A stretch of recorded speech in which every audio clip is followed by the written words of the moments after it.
Come with me if you want to live. Are you not entertained? Is that why you are here? Zip, don't get scared. Hello and welcome back to a brand new Flick Pick live show. Grab the popcorn and take off your pants because it's time to talk about movies. You don't have to do the last part if you don't want to. Some of you do, but you can keep that to yourself. But nevertheless, welcome back to a brand new Flick Pick live show.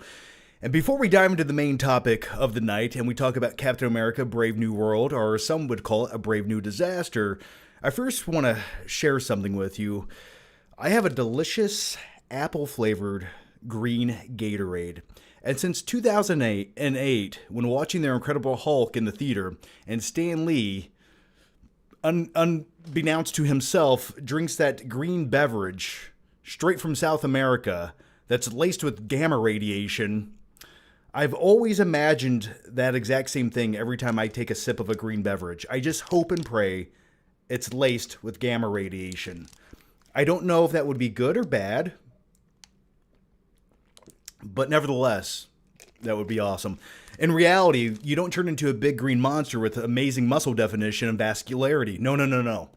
Your hair just falls out and you start dying. That's called radiation poisoning, everyone. And with all that said, let's dive into the main topic. And the main topic of today is Captain America Brave New World. Now, before we dive in, please share your thoughts on this movie. Did you like it? Did you hate it? And if so, why? We'll get to my opinion in just 1 second, but first, let's back up. Let's back way up. Last week, I went to a screening of this movie in Columbus, Ohio, which just so happens to be nearly 3 hours away from my house. So I was dedicated and I was committed, okay? And I went on this long journey for a new comic book movie because, like it or hate it, it does good for the views on YouTube. All right, let's be honest. And I was hoping for a good movie. I was hoping that I would be pleasantly surprised by this new incarnation of Captain America, played by Anthony Mackie, or as we all know him as Falcon. And I'm still trying to get over the fact that he is Captain America, and I feel like his first solo outing as Captain America in his feature-length solo movie, it really did him a disservice as a character. And the reason I'm wearing an Incredible Hulk t-shirt today is this doesn't so much feel like a Captain America movie as it feels like an epilogue to the 2008 Incredible Hulk movie. We basically catch up with all of those characters from that film, and we find out what they're doing, what their purpose in life is, and Captain America just so happens to be there. And the other person out there is the Incredible Hulk, unfortunately. But I think that was the biggest disservice in this film, was they tried to shoehorn in all these characters from a movie that came out nearly 17 years ago and said, hey, remember these characters? They're going to serve a mild subplot in this film, but by the end of it, none of it really matters. But hey, look, there's Captain America and his new sidekick, whatever his name is. It was a choppy, clunky movie, to say the least, and I think the biggest detriment to the movie, besides the direction, the non-compelling characters, was definitely the writing of the film. And it just feels like if someone stepped back and read the pages of the script, they would have said, you know what, why don't we just not do half of this? Let's rework this and make it an interesting movie where people might not love it, but at least they'll be entertained. Let's try it there. So let's go back to my story of going to the screening of this movie. After the screening, I shot a few reaction videos. I didn't love the movie. Okay, I think that's no secret. If you watched my review over on the main channel, The Flick Pick, and you saw a few of my reaction videos, especially on Instagram, I was not a big fan of this movie, but it didn't offend me personally. Okay? It's just a comic book movie. I don't own stock in Disney. I wasn't personally offended by this movie because going into it, I had almost no expectations. I sort of knew what I was probably going to get from this film based on the last few years of Marvel films and the fact that, in my opinion, this is sort of like the Kmart version of Captain America, and that's no offense to Anthony Mackie. It's just so hard to fill those shoes of Chris Evans, and especially the legacy of all the buildup with his character. I mean, he was the originator. He was one of the first Avengers. We had multiple movies building that character up, establishing him, making you care about his character. And we got Anthony Mackie for the first outing in Captain America Winter Soldier as he just tagged alongside Captain America as he was jogging. But I never really saw him as Captain America. And even back in 2019, when Endgame handed him the shield, I thought to myself, that's interesting, and I completely understand why Bucky can't be Captain America, because let's face it, there's a video of him that exists where he's killing Iron Man's parents in a brutal fashion on the side of a road. But now I think he's running for Congress or something. So it's just, how do you win that political debate? It's just like, oh, you're going to lower taxes? Okay, play the video, everybody. Yeah, see the time you murdered people in 1991? You got off your motorcycle and you snapped their neck. It's like, I don't care if you were under some kind of spell or whatever, but you murdered people, Bucky. I'm sorry for that, okay? But nevertheless, I saw this movie in Columbus, and on my way back, I was driving home through a little podunk town where it only has one red light, and I was pulled over. And the police officer came up to my window, and I knew I wasn't breaking the law or speeding. So I rolled down my window and I said, "What's the problem, officer?" And he just looked at me and said, "Your license plate cover is slightly too tinted." And I said, "Oh yeah? You noticed that from 300 yards away? Because you weren't even behind me. I just passed by you." And he said, "Yeah, but really I'm just out here looking for kidnapped children." And I said, "Well, as far as I know, I don't have any in my car today." And then he kind of giggled, laughed at me, and said, "Where are you coming from?" And then I went on this long diatribe of why and where I was coming from. And I gave him explicit detail. I said, I just saw a mediocre comic book movie in Columbus, Ohio. It starred Anthony Mackie. It's based on the character Falcon. And he said, "That's enough. You can go home now." And I thought to myself, well, this story really doesn't have a point. But with all that said, let's dive into your questions, your thoughts, and your opinions on Captain America. And we got one here from somebody. Let's see. Come on. Okay. Carter Lovejoy says, "At this point, I've given up on the MCU in its entirety. All I want from it now is to just give me a good Fantastic Four movie after the last three failed attempts." We'll talk about Fantastic Four in a few minutes, and I do like the trailer for Fantastic Four. I actually think that looks like a quality comic book movie. It looks like they care about it. It looks like it has a style and a tone. It looks like it has a direction. And I think that's very important when it comes to movies. And real quick, what I want to do real quick here is I want to talk about the fact that this new Captain America movie is now in the bottom of the barrel, and it is now officially one of the lowest rated MCU films of all time. And let's just check out Rotten Tomatoes here. Now, I am part of Rotten Tomatoes, and I did my part to keep it real and lower the score of this movie. On Rotten Tomatoes, my simple review says, "Captain America feels like a supporting character in his own movie. What should be a thrilling comic book blockbuster instead plays out like a condensed, clunky version of an anticlimactic made-for-Disney Plus series." And I stand by that. Now, let's dive into all let's start from the top to the lowest rated MCU films on Rotten Tomatoes, okay? And keep in mind, this is an aggregate, so this 96% doesn't mean it's a 96% A-plus movie. It just means 96% of critics liked the movie. But I will say this. Objectively speaking, Black Panther is number one, and Avengers Endgame being number two. Just, I mean, come on. What multiverse do we live in? Okay, so Black Panther's number one. Then you have Endgame at a 94% being number two. And you scroll down the list here, you got Iron Man, okay, Thor Ragnarok, number 4. Spider-Man No Way Home, number 5. I can agree with most of these in the top 15. Captain America Civil War, number 11. Captain America Winter Soldier, number 12, 90%. And in my opinion, I think Captain America Winter Soldier is the best Captain America movie as far as the story goes, with the aesthetics, the direction, the style, and just giving a shit about the character Captain America. It was thrilling. It was fun. Then you have Captain America, the First Avenger at number 20. I feel like this is sort of an underrated solo Marvel film. I think if most people went back and rewatched this today, they would enjoy it more, because that time period where you have Captain America being a skinny, scrawny little alien boy who reminds me of myself back in 2010, then he takes that super soldier serum and he's all jacked up. I love it, man. All right, so then scrolling down the list, Captain Marvel at 21. Yeah, okay, sure, whatever. And then let's go all the way to the bottom here. Oh, by the way, Incredible Hulk 2008, underrated. I think that is the most underrated MCU film to ever exist. And at least Hulk seemed like a pissed off green giant monster in that movie. And then let's keep scrolling. Let's go all the way down.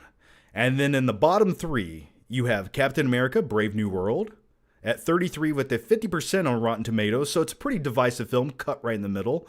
And then you have Eternals at 34, and then coming in dead last is Ant-Man and the Wasp, Quantumania, and that's probably where it belongs. But in my personal opinion, I would definitely put the Marvels at the bottom of the barrel in this entire list. To me, that barely felt like a competent movie. That felt like a lackluster episode that you would put on Disney Plus, made for 10-year-old little girls. But nevertheless, people were afraid to give it the score it deserves, so it's right here. But Captain America at 33... That is not good news for Marvel, especially when you see movies above this. You see the Marvels above this. You see Thor Love and Thunder above this. Thor The Dark World is even above this. But in all fairness to all those movies, at least those were mildly entertaining and slightly stimulating to your eyeballs. Captain America to me was just sort of a boring mess that felt directionless. So those are my quick thoughts on the Rotten Tomatoes scores. And I think Captain America being in the bottom of the barrel on Rotten Tomatoes is sort of where it belongs. And I just hope, it's not that I want to hate this movie. It's not that. I want this to be a great movie. I wanted to see compelling characters. I wanted to see a kick-ass Red Hulk just tear up this scenery. And I'm going to dive into a few spoilers on Captain America Brave New World just for a few seconds, but really nothing I say really matters because it's just all comic book cliche tropes that you've seen for the last 20 years. Basically, the good guy fights a bad guy that's a big CGI monster, and the good guy wins. Okay, it's not complicated stuff. But the way that they went about it was just so by the numbers. And then, as far as the visual effects go in this movie, it's no conspiracy theory, even though the director denies this. This movie went through a lot of rewrites and a lot of reshoots. And it's almost blatantly obvious at times that you can feel some of those reshot sequences just oozing through the screen when you watch the movie. For example, there's close-up shots of characters where you can tell they shot it after the fact because the hair lighting doesn't match up with the scene prior to it, and the green screen effects behind them just look so unfinished. It's just like they're standing in front of a green screen that's 3 feet behind their head. They shot it in somebody's garage. They just threw on way too much hair lighting because they forgot how to light the sequence, and the background's just this blurry digital mess. And you have a character standing there, and he'll say one cliche, stupid line, or he'll just look into the distance like this. And it's so obvious that it's just tacked in after the fact. And some of the CG elements in this movie, some of them look fine. The ones that I think were meant to be there all along, but some of the reshot sequences, especially with those green screen effects, holy shit. Especially during the climax of the movie. There's one sequence where Captain America and Red Hulk are fighting on the street.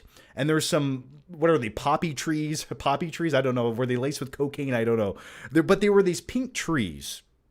And this entire visual sequence, it looks like it belongs in a fantasy fairy tale movie, like Wizard of Oz, for example, because it's so overlit and so artificial. And keep in mind, it's just a street with some trees on it, man.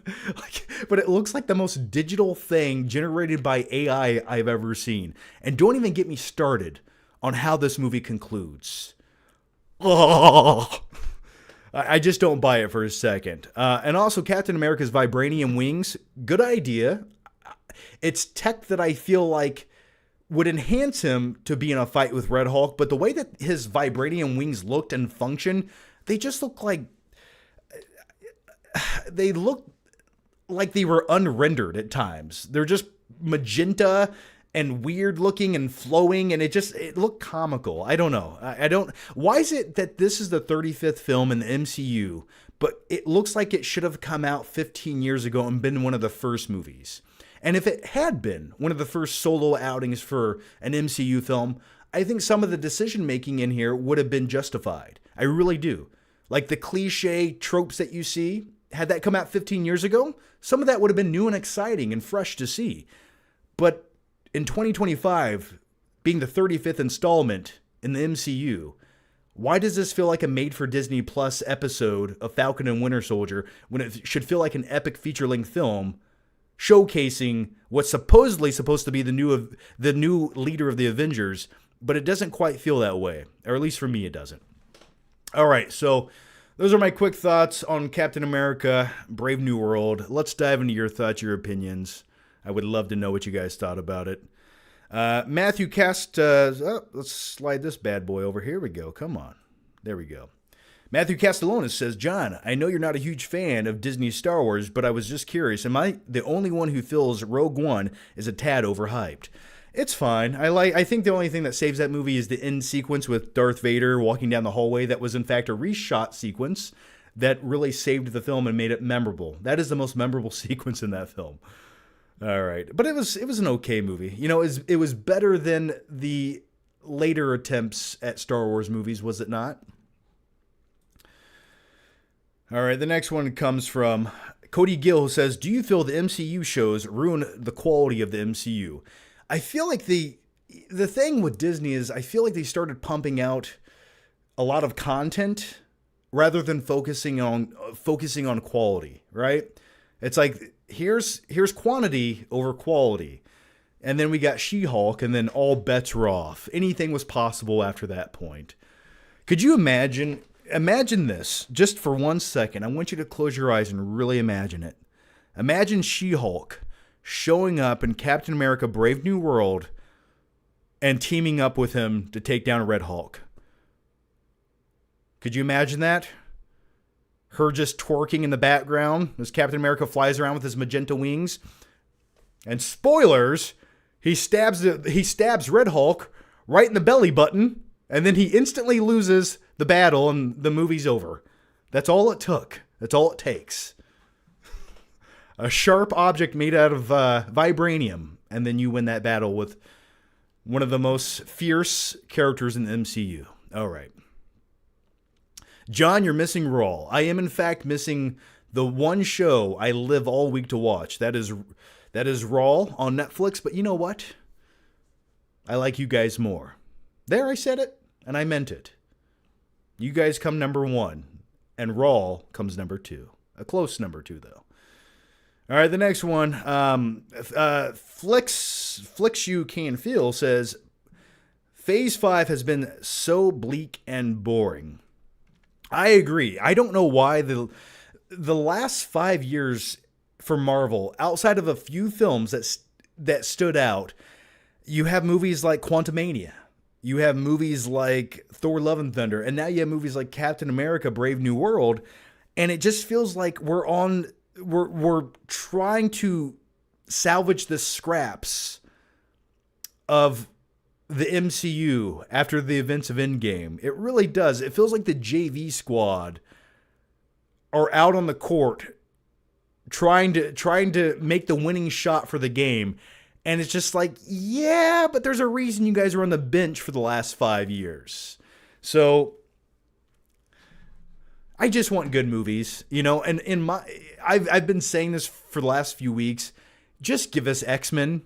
Let's have the Avengers take a break. Okay, I know we have Secret Wars, and I know all that's going to conclude and set off the next phase, and that next phase will be X-Men, and I know it's getting there.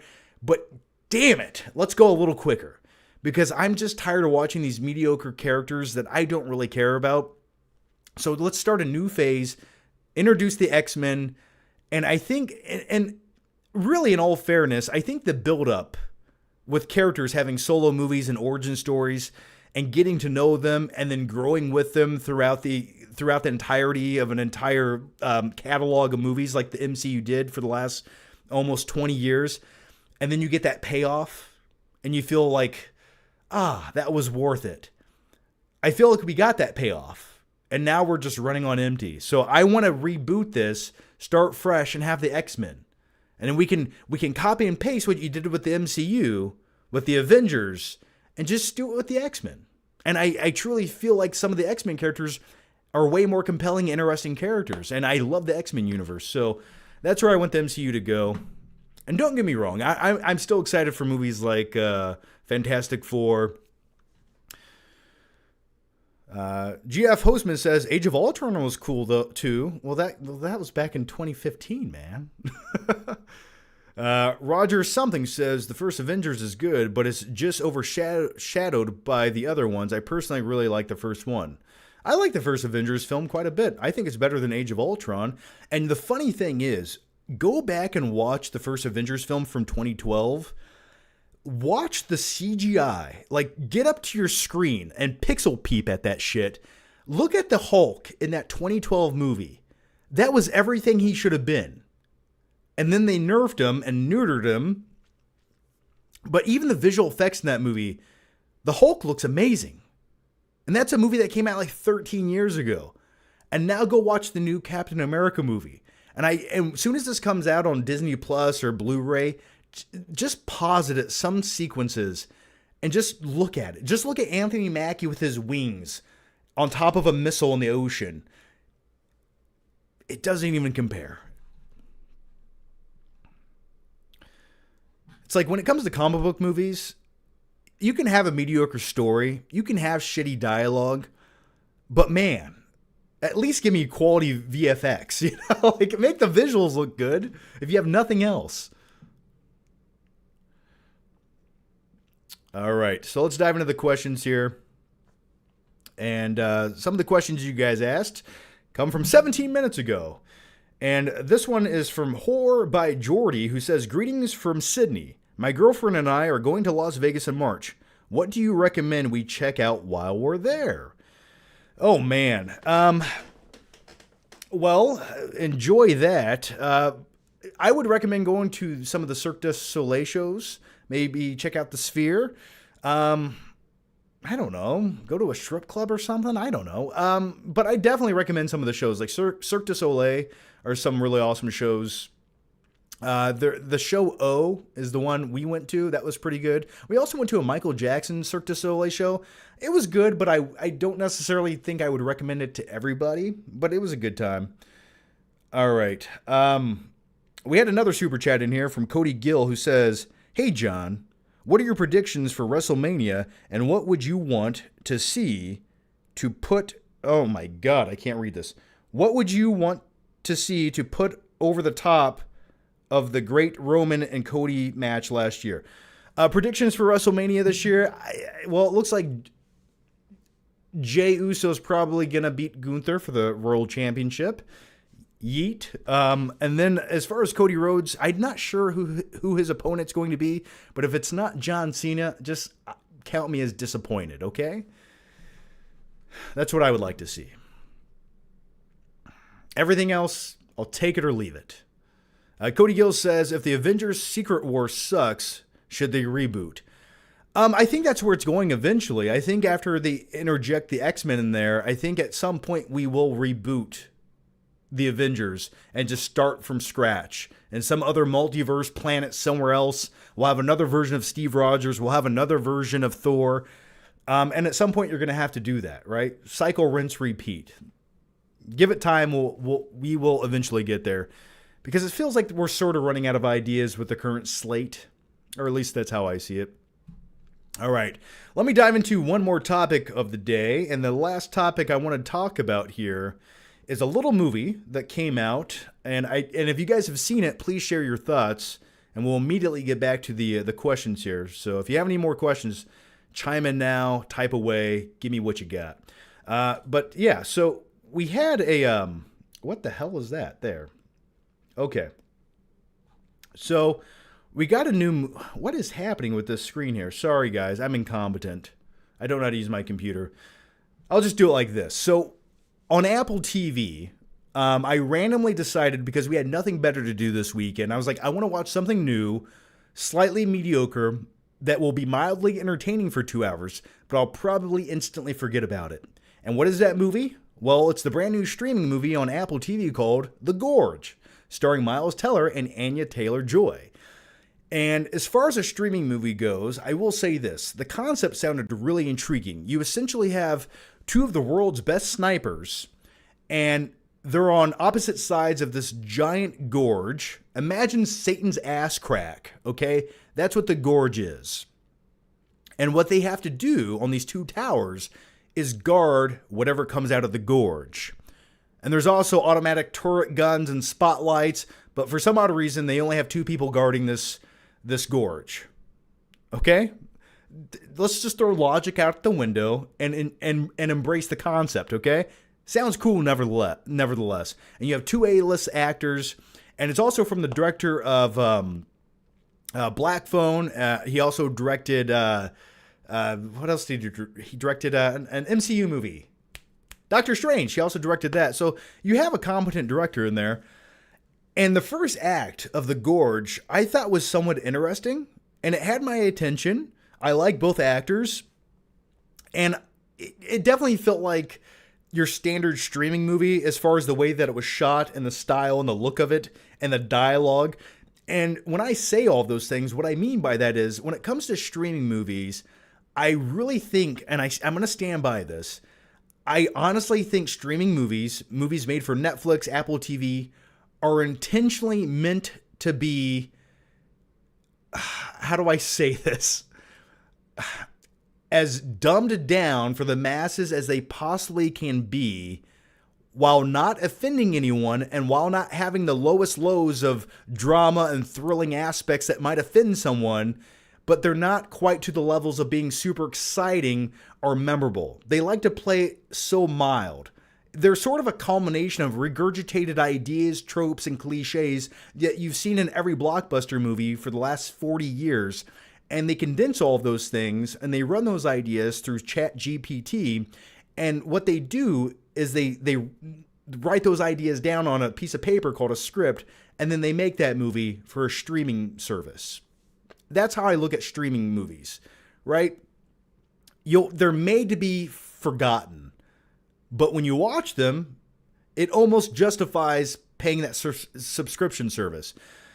So when it comes to The Gorge, that's exactly the tone I was picking up within the first 5 minutes. But I was still intrigued by the plot because both these characters are sort of badass. They go to these bunkers that they sort of make their home for a year. They're stuck there.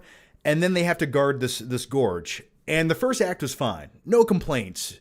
But then as soon as the gorge happens and you have to learn about this shit, everything that I hoped and wanted from this movie instantly got flushed down the toilet.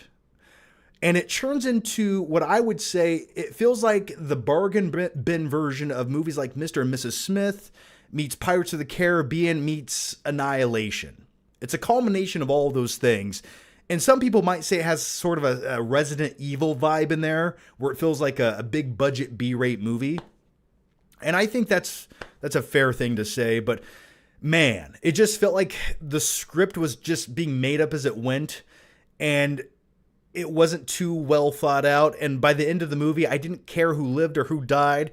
It just got so stupid and cheesy. And I won't spoil anything, but some of the characters look like they're made out of trees. Like if Groot made love to a mortal woman and they had a little Groot baby that was mixed, it would look like the characters that live in the gorge. Yeah, I'm going to go with that. And by the end of the film, you're just laughing at how stupid it is. Or at least I was. And it was 3 o'clock in the morning and I was just like, can this shit end? So that's The Gorge. Those are my thoughts. If I had to give it a rating, I'd probably give it, I don't know. Let's go with a D+. That feels right. What did you guys think about The Gorge? Yes, the director's name is Scott Derrickson. That's the skinny woman from Furiosa. Yes, it is. Oh, and also one thing I do want to mention about the Gorge is there were a few scenes in this movie as nods to past characters that both actors played. For example, both these characters are on opposing sides of this gorge, right? And Miles Teller is a dude who's going to be stuck in this bunker for the next year. He's a dude all alone. He said, fuck that. I'm getting over to the other side because Anya Taylor-Joy's over there. So let's shoot a grappling hook. I don't care if Satan is underneath me right now. I'm going to slide over there and slide right into her, well, you know what I'm saying, okay? Her gorge. There, I said it. But there are some references to past movies that both actors were in. For example, there's one sequence where they're both playing the drums. So that's a throwback to Whiplash. There's one scene where Anya Taylor-Joy, because she writes all of her notes on a pad of paper, and for some odd reason, she just never runs out of paper. She's writing hundreds of messages every day with a Sharpie on a pad of paper. She has to go hunt for her own food. Resources are very limited. She eats rabbit pie, but unlimited amounts of paper to write messages to the dude she wants to bang across the gorge. But at one point, she writes something about, like, the Queen's Gambit on this piece of paper as a nod to her show on Netflix, limited series. So there's some fun to be had in the show, but nevertheless, instantly forgettable. And it does feel like Oblivion. It definitely feels like the bare bones concept of Oblivion, the Tom Cruise movie, were interjected into this movie. Which I will also say the same thing about the movie Oblivion. I think the first act is great. The second act is okay. But when it gets to the third act, where you understand what's going on and who the antagonist of the movie is, you just think to yourself, oh, that's it, huh?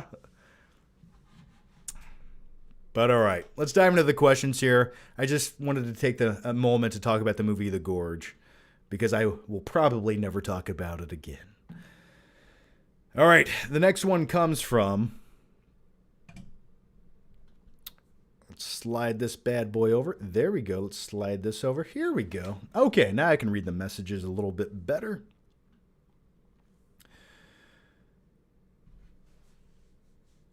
The 50-person Doctor Who podcast says, did you see the new White Lotus? Slow but good. I did not see the new White Lotus.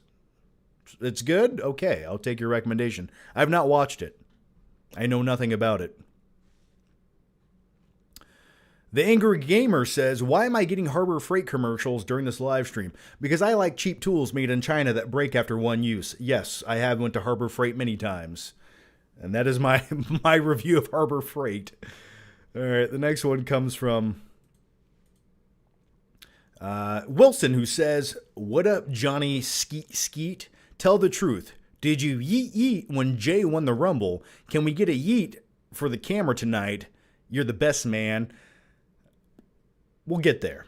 So I did go see Royal Rumble live in Indianapolis a few weeks ago, and it was a good time, man. I love watching wrestling live. I'm a weirdo. I like watching the production quality. I like watching where the cameras are and the lighting rigs, and just I like the entire ambiance of watching it. It's almost surreal. And as far as Jey Uso winning the Royal Rumble, I think it's a good choice. It builds up a new star for WWE and kind of encapsulates his place. Was I a little underwhelmed with who won the Rumble? Maybe. But if it plays out and it makes sense by Royal Rumble, so be it. Because he needed to win that. I feel like a lot of other guys that already have the name recognition didn't necessarily need to win that. So with all of that said, yeet. Okay, that's the last yeet I'm doing on this. I'm too old for that. Come on. No, I'm not. I'm wearing a Hulk shirt with no pants. Who am I to say anything about maturity? All right, the next one comes from Chris Solomu, who says, member for 4 years. Can we meet in Fort Wayne soon? Do you live in Fort Wayne, Chris? Is this where you live? Let me know, man. I appreciate it. 4 long years. Thank you for the commitment and the dedication, man. Do you live in Fort Wayne? Let me know. I can give you a heads up next time I go to the movie theater or something. I can meet you in the lobby, give you a high five, a hug, a handshake. What else do you want? All right, the next one comes from Brian TG23, who says, John, you should do a Patreon perk of playing Black Ops 6 with us. I'd pay for that, even if you aren't good, like you say. It'd be a good time. When it comes to Black Ops 6, I'm a mediocre player. I can do okay. The only game type I can suffer through is free-for-all. I just hate team-oriented game types or sports. I've always been that way. It's me against the world, damn it. Okay? I'm not opposed to that. I could also do Rocket League. Would you guys like to play Rocket League with me as a Patreon perk? Or a members-only perk? We could set that up. Just know if you beat me, I'm going to lose my shit and freak out and block you forever. I take Rocket League very seriously. It's almost a religion.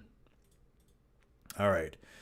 Cody Gill says, do you feel the MCU shows ruined the quality of the MCU? We talked about that earlier. I feel like it kind of watered it down. And I'll go back to this question.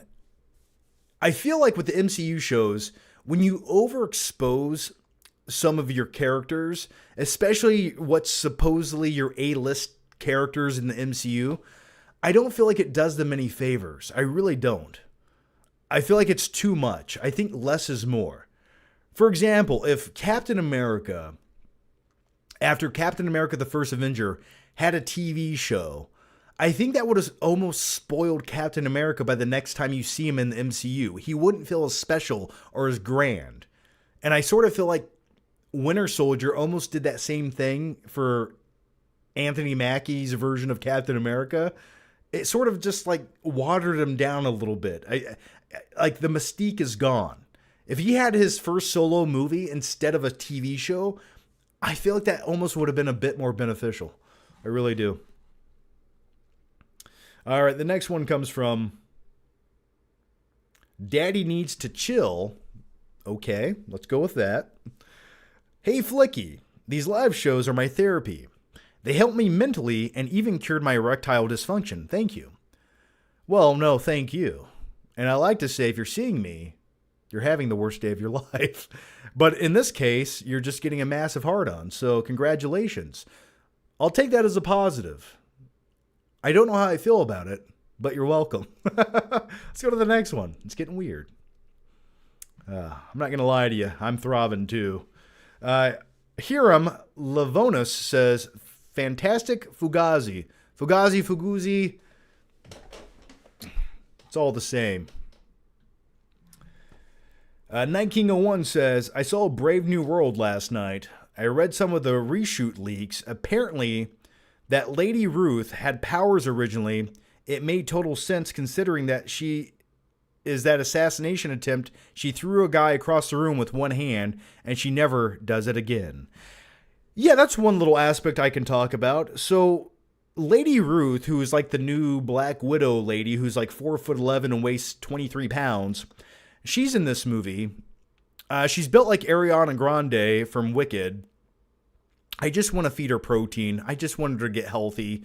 She looks so emaciated. But anyway, I did. That character was all over the place because I couldn't buy into her doing anything that she was doing on the screen. And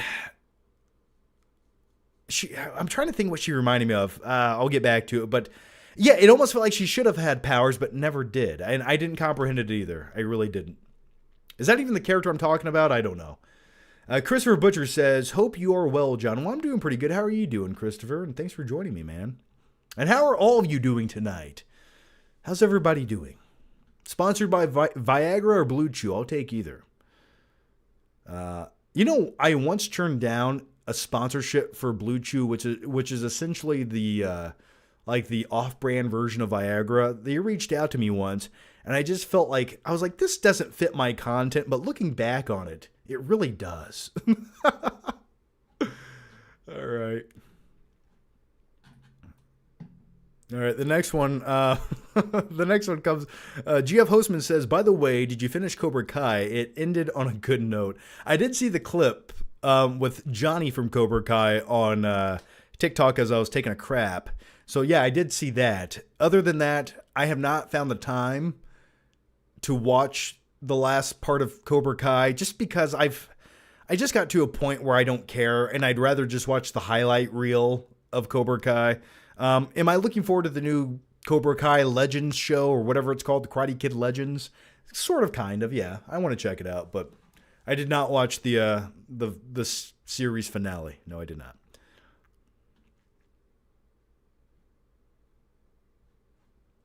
All right. John, are you familiar with Spider-Girl? No, I am not. I'm sorry. Jack Taylor says, good evening, Sir Pickington. Thoughts on SNL 50? Great to see how many legends in one room, and Paul McCartney was fantastic. We're so lucky to have witnessed the talents in our lifetime. I did not watch Fantastic Saturday Night Live 50. I didn't watch it. I haven't watched Saturday Night Live in probably a full episode in 15 years. The last time I thought Saturday Night Live was funny was when Chris Farley was on the show. All right, if that says anything about me. So I haven't watched it. You say it's good, maybe I'll check it out. I'm a fan of a lot of the performers that have been on there, but I just, as far as like watching the entire episode, I just can't bring myself to it. B-Force Presentation says, what are your thoughts on Eli Roth's films, particularly Hostel? Outside of Hostel, I'm not a big fan. He also had Green Volcano that came out a few years ago. It's an okay movie if you, I guess, take edibles, but I like the first Hostel quite a bit. And me and my one friend, we still reference Hostel because every time one of us are sleeping, and the way we wake each other up is we get real close to each other's face. And if you've seen the movie Hostel, this will make sense. If you haven't seen the movie Hostel, I just look like I'm utterly insane. But we get real close to each other's face, and we go, ha, ha, ha, ha, ha, like we have a pair of clippers in our hand. Never mind. If you've seen Hostel, that'll make sense. But I like Hostel quite a bit. It's weird, it's fucked up, it's bizarre. I love it. Would I like to participate in Hostel? I don't know. That's a question for another time. All right. Could I put it on my credit card? Vacation getaway. Go to Hostel to torture some random tourist. All right. The next one. Yeah, Green Inferno. What'd I say? Green Volcano? That should be the sequel. All right. The next one comes from Carter Lovejoy. How's it going, buddy? Thoughts on Wicked? Also, what musical should be adapted into a movie next? I hope that Trey Parker and Matt Stone do a film adaptation of the book Mormon, the musical, someday. I've heard about that. Weren't they working on that musical? I would like to watch that. Thoughts on Wicked? I liked Wicked. I really did. And I know you weren't expecting me to say that. I liked Wicked. I've seen it 3 times. My wife loves that movie. Do I think it's perfect? Absolutely not. But as far as a movie goes, I like the fantastical land of Wizard of Oz. And my wife has seen the play, Wicked. She loves it. I have not. But after watching the movie Wicked, I would like to go see the play. And I'm looking forward to part 2. Now, do I treat these movies like they're supposed to be the Shawshank Redemption? No. I sort of just treat them like comic book movies where they sing. That's sort of the way I look at movies like Wicked. And I enjoy it. I thought the music was good. The performances were fine. The humor was fine. So I liked Wicked. My only complaints with it would be some of the... I wish the movie had contrast. Like if they could go... When they were color grading the movie, I wish they could have just cranked up the contrast or the color timing and cranked up that contrast just like 3.5%. Just... Ooh, contrast. That's what cinema is. It's not desaturated nothingness that looks like you're watching the screen through a layer of fog. So that's my only complaint, some of the visuals. And just crank up the saturation too. Just like 2% saturation. You have a movie set in this fantastical land. This is the time to be saturated and vivid, if ever there was a time. So other than that, I enjoyed it. As far as wanting to see, what was the question? A musical adapted into a live action? I don't know. I'm not a big musical guy, to be honest with you. Do I look like a musical guy? I'm wearing a fucking Incredible Hulk shirt. What do I know about music, huh? Musicals. I'm trying to think of some musicals that haven't been adapted. I don't know. How about we just go with movies that should be adapted into musicals? How about that? And if I had to pick one, I would probably go with American Psycho would be a really good musical, wouldn't it? Or is it already? I feel like it probably is. Back to the Future has a musical, which I would like to watch. I heard it's not very good. But if I had to pick one movie that could be a musical, I'm going to give you two. I'm going to give you two right now. I'm going to go with Forrest Gump. I think that would make one hell of a musical. Imagine that. Imagine the song Life's Like a Box of Chocolates. Just, oh, that would be so moving and riveting. Imagine Lieutenant Dan having his freak out musical. Oh, God, yes. Or how about this? Imagine The Shawshank Redemption as a musical. Huh? The shower scene with Andy and the sisters? That would be riveting stuff. All right, let's go to the next one. And the next one comes from Jesus Salcido, who says, if you had to pick one, Kendrick Lamar or Drake? Ain't like us. Well, I'm not a fan of either. To be honest with you, I didn't really even know who Kendrick Lamar was until like 3 weeks ago. And with that said, I want to dive into something here. We have all these famous rappers, but they have no household name recognition. And the only reason they're famous is because of like social media. And I think to myself, how did they get here? How do people know who these people are? How did you latch on to them? Why does all their music sound the same? And where were they at 3 weeks ago when no one knew who they were, but now they're just famous and on the Super Bowl halftime show, which was, by the way, one of the worst halftime shows I've ever seen from the Super Bowl. And I know people say that every year, but I will stand by it this time because that was not made in the tone of being a spectacle. That wasn't made for the crowd that was in the audience of that stadium. That was made for the TV camera that was in front of them as they walked around on white sheets on a football field, just doing lackluster dancing, mumbling through their whole performance, and wearing bell-bottom jeans. I don't understand the appeal. I just simply do not. So if I had to pick one, I really am not a fan of either. I was never a big fan of Drake. I've heard that he's a pedophile. I heard he likes young ladies, and Kendrick Lamar. I'm not really a fan of either of them, to be honest with you, man. You want to give me a halftime show? Have Metallica, okay? Have something awesome, something badass. Have some spectacle. Have some pyrotechnics. I don't want to watch a guy in bell-bottom jeans mumble into a microphone. I just don't care.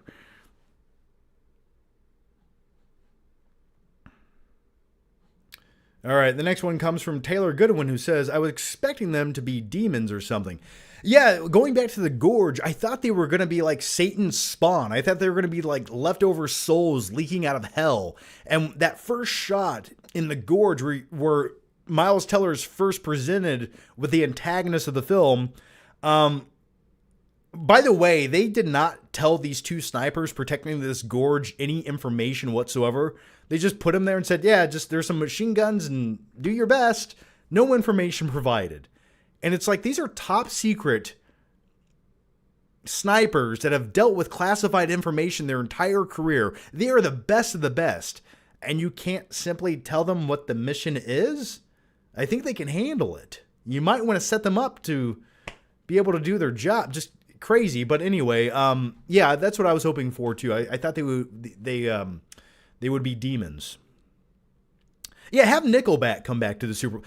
I think if Nickelback did a Super Bowl halftime performance, I'll say it with a straight face. I think that would resurrect their career and people would become Nickelback fans again. I stand by that. I really do. Eminem would be phenomenal. If I had to pick one rapper, it would definitely be Eminem. All right. Arzaga says, favorite conspiracy theory right now. Right now? The moon landing's always been a personal favorite. I don't want to dive too deep into 9/11 because I just know some people will unsubscribe from this channel. But really, I have a question for you. Have you guys been seeing all of the reports of plane crashes for the last few weeks? Every week we have a plane crash. Planes are just rolling over, crashing into the ground, blowing up, hitting helicopters. What the hell is happening? None of this happened until the last 3 weeks. I think there's a conspiracy theory there. I really do. And give it a year or two, and I think it'll pan out. But yeah, man, that's scary stuff. I'm glad I do not have to take a flight anywhere anytime soon. Yeah, 4 in 4 weeks. There's a reason for this. We'll figure it out eventually, but I'm not sure. All right. B-Force Presentations says, what are your thoughts on Eli? We answered that already. Dustin Rich says, I remember seeing you on a Screen Junkies show years ago, and the two women on the show with you were looking at you like they wanted to hump your brains out. Are you sure that was me? Do you remember what I'm referring to? Yes. Okay, so let's back up for a second. And thank you for that observation. I just never picked up on that. So years ago, I did a Screen Junkies Plus show called Movie versus Movie. And I did 2 seasons of this. I did probably, 20 episodes at least. And if you subscribe to Screen Junkies Plus, which was behind a paywall, you could watch the show that I hosted. And then on the show, I would have a few guests. Excuse me. Let me take another drink of my Ghost Sour Patch Kids.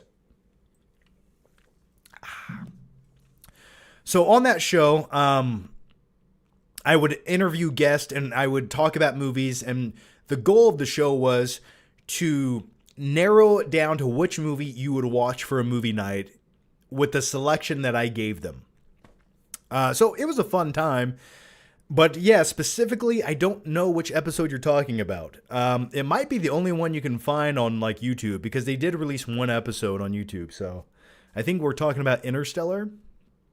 But yeah, I didn't pick up on that. It went right over my head. By the way, speaking of that show, when I filmed that, we had to do all like 15, 20 episodes in 2 days. So I would come there in the morning and we would just shoot and talk about movies for 12 hours a day. By the end of it, I didn't even know where the fuck we were or what movie we were talking about. Good times. Bo Cylinder says, hey, John, thanks for all your magical and mystical entertainment. What's your favorite John Williams score? Dude, that's really hard because I think the obvious one would be like Star Wars, right? But for me, I think of I think of things like Home Alone. I think of things like Hook. I think of the scores that really just take me to a happy place, but then you have like Jurassic Park, right? So the question is, what John Williams score do you not like? I think that's the only question I can narrow it down with. But man, for me, it might just be Hook, because some of his songs in Hook, the theme, oh God, it makes me feel like a small child again, and I want to be kidnapped and taken to Neverland so I can just hang out with the Lost Boys all day and never grow up. And an old man with a hook wants to kill me, small price to pay. Oh, I guess what I'm telling you guys is I want to be Rufio. And I think we should go to the next question. And that's my question for you guys. What is your favorite John Williams score? So, for example, someone just said Jaws, and I think Jaws is an iconic score. I think that score makes the movie. I really do. But I wouldn't say it's my favorite. I think it's probably one of the most iconic, that and Star Wars. But it's not my favorite. I think of my favorite score as something that I can listen to on the radio in my car when I'm driving down the road. Jurassic Park's great as well. We actually played the piano version of the Jurassic Park score at our wedding. So when all the groomsmen and bridesmaids walked down the aisle, we were playing a nice, classy version of the theme of Jurassic Park. It was pretty cool. And then I got to walk down to the aisle to the Imperial March, the piano version, to keep it classy, from John Williams. So I'm a huge fan. But with all of that said, as much as I love John Williams, and I think it's definitely the more fantastical, enjoyable, soothing music, I've always been a slut for Hans Zimmer. All right? So if I'm going to go work out, give me that Hans Zimmer. If I'm going to lay in bed and contemplate my life, give me that John Williams. If I want to feel happy and not depressed, probably John Williams. But Hans Zimmer, outside of that.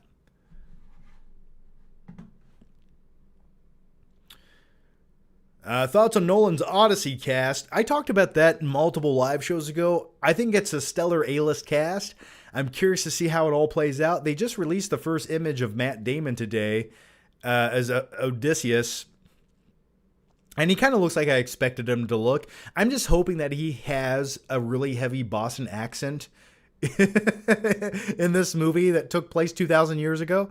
I like those apples. All right. Oh, Danny Elfman's a great composer as well. If I'm going to have a kooky gothic movie, I want Danny Elfman, nobody else. Taylor Goodwin says, what happens with John Kreese and Silver is ridiculous. Like I said, I have not watched the finale to Cobra Kai. I've heard John Kreese. I've heard something about John Kreese. I won't spoil that.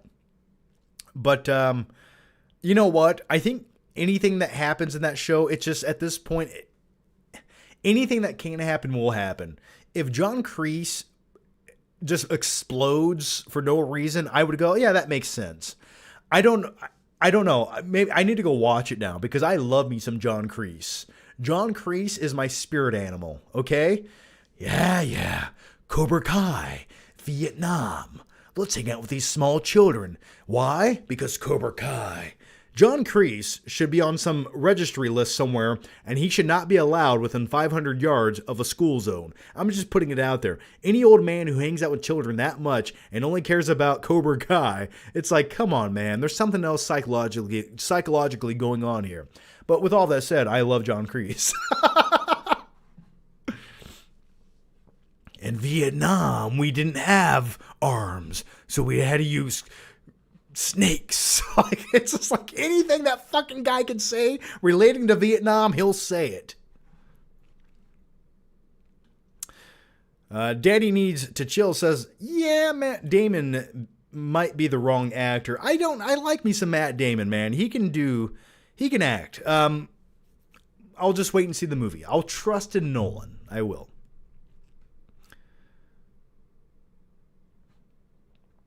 Okay, the next one comes from Will H., who says, John, you have 2 turtle doves. You keep one, but you have to give the other one to either Nikki from Pizza Hut or the Pigeon Lady. Make your choice. Now, if you don't know who Nikki, not my wife, but a manager who used to be my manager at Pizza Hut back in 2006 when I was still in college delivering pizzas. She was the most insufferable human being I've ever met my entire life. If you painted her green, she would look like the Wicked Witch from the original Wizard of Oz. Just disgusting. Oh, just the most repulsive human being. And let me give you an example of how much of a shitty bitch this lady was. There was one day, at the end of the day, where we had like 6 or 7 leftover pizzas that were still mildly fresh, that customers weren't coming to pick up to eat, and they were just going to be thrown away.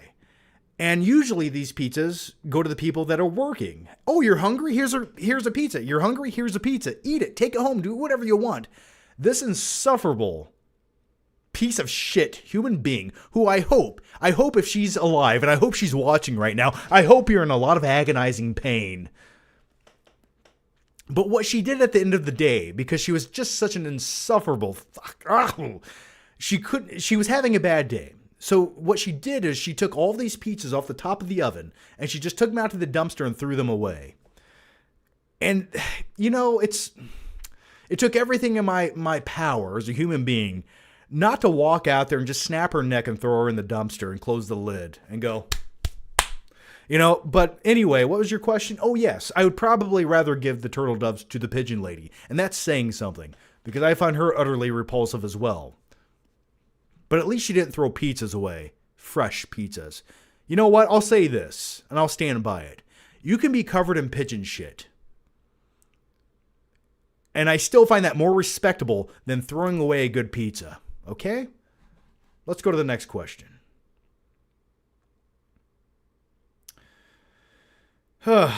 What's the next question? Okay, the next one comes from Jace Holloway, who says, John, it was glorious to hop into this live stream and hear you say the words, not gonna lie, I'm throbbing too. Well, thank you for that.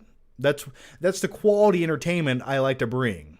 You guys want substance? You want news? You want to talk about movie news and gossip and rumors and reviews on movies?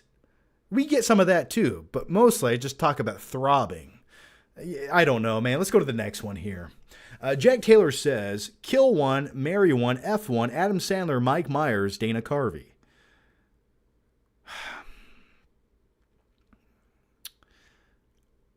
You know what?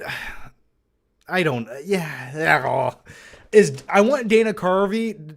I want him to dress like Garth from Wayne's World. And in that case, I'll do whatever he wants. Chlorophyll, more like Borophyll. He called the shit poop. So I'd probably marry Adam Sandler, let's be honest. And as far as Mike Myers goes, you know what? I take everything back. If Mike Myers can talk to me in the voice of Shrek, Shrek is love. Shrek is life. Oh, yeah. Give it to me now.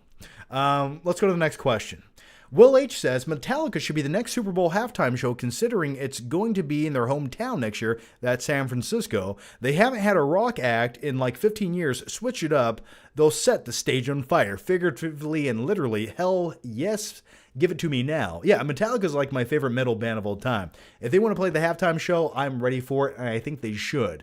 It's like we've had rappers and underwhelming performances. I'm tired of that. Like, let's blow some shit up. I want an electric guitar, okay? Make me feel something. This is Super Bowl. Like, this is a combative sport. You should only be playing rock music at the halftime show. Baron says, do you like Hostel Part 2? Not really. I thought the plot was bad, and the gimmick kind of fell flat. And it felt like it was trying a bit too hard. The only thing I remember about Hostel 2 is the one scene where the rich lady is laying in like a shower floor with a drain in it, and they tie some girl up upside down, and she takes like a Grim Reaper axe or whatever that thing is, and is just clawing her, laying down in the shower drain, going, oh, oh.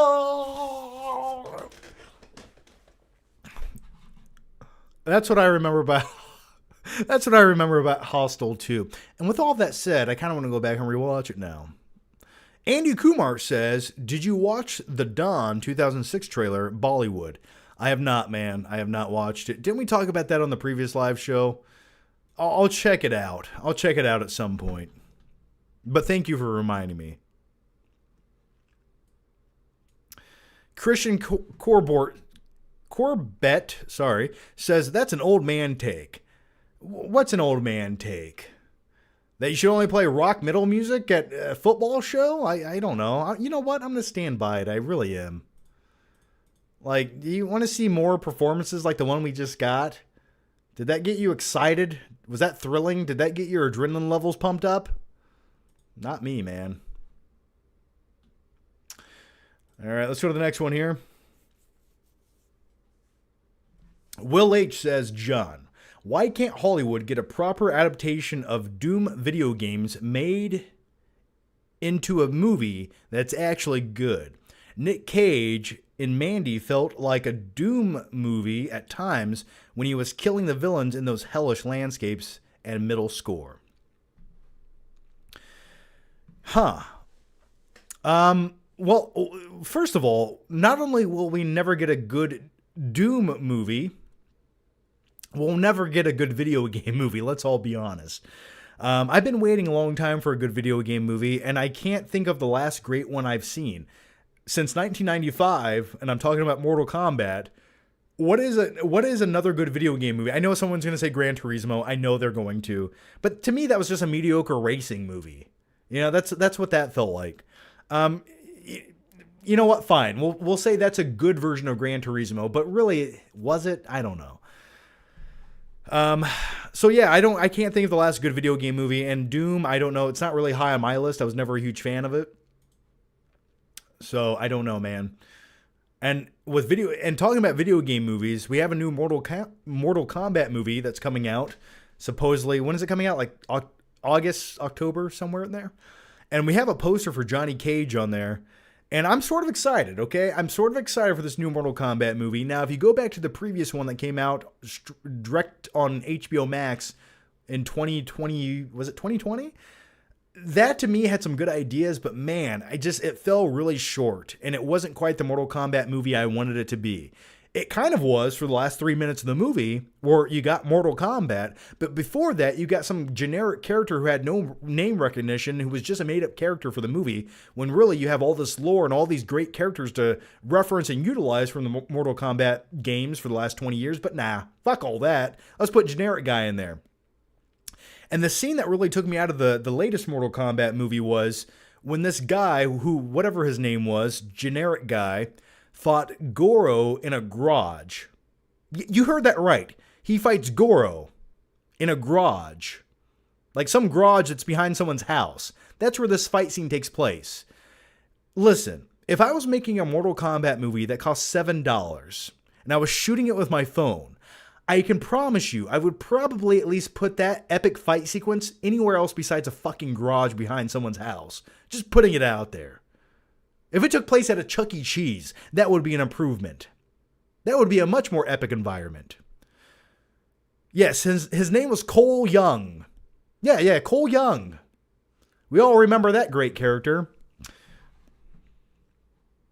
Anyway, Tetris movie and Apple was good. Yeah, but that's more of like how Tetris came to be.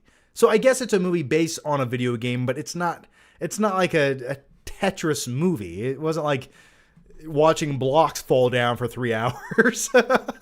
Then again, that could be riveting stuff. Imagine that, Tetris 3D. It's just 2 hours of blocks falling down, stacking on top of each other. That's the plot.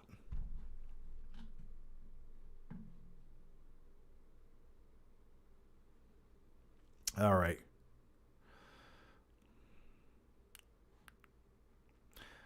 All right. The next one comes from Daniel Glassman, who says, John, thank goodness you are active in providing me with serotonin again. I do my best to stimulate all of you in the best way I can. And you guys can dictate how you take that stimulation. That's up to you. That's your right. I'm just a vessel to provide it to you. Anyway, I thought this was your full-time gig, but do you do other work? You rule. No, YouTube right now is really just all I'm doing, man. I had a little something on the side I was doing, but I kind of gave that up. So I'm just doing YouTube full-time right now. And that's why you saw 3 reaction videos to Captain America Brave New World, and you're watching a live stream right now. I thought about getting another full-time normal job, and I just, I don't know. I've considered it.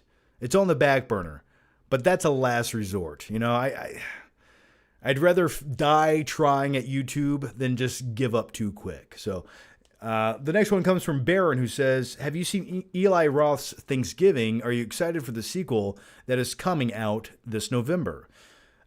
I have not seen Eli Roth's Thanksgiving. I've heard very mixed things on it. Maybe one day when I take enough edibles and I have nothing better to do, maybe I'll watch it, but it's not really a movie on my to-do list right now. Did you guys like Eli Roth's Thanksgiving? Let me know.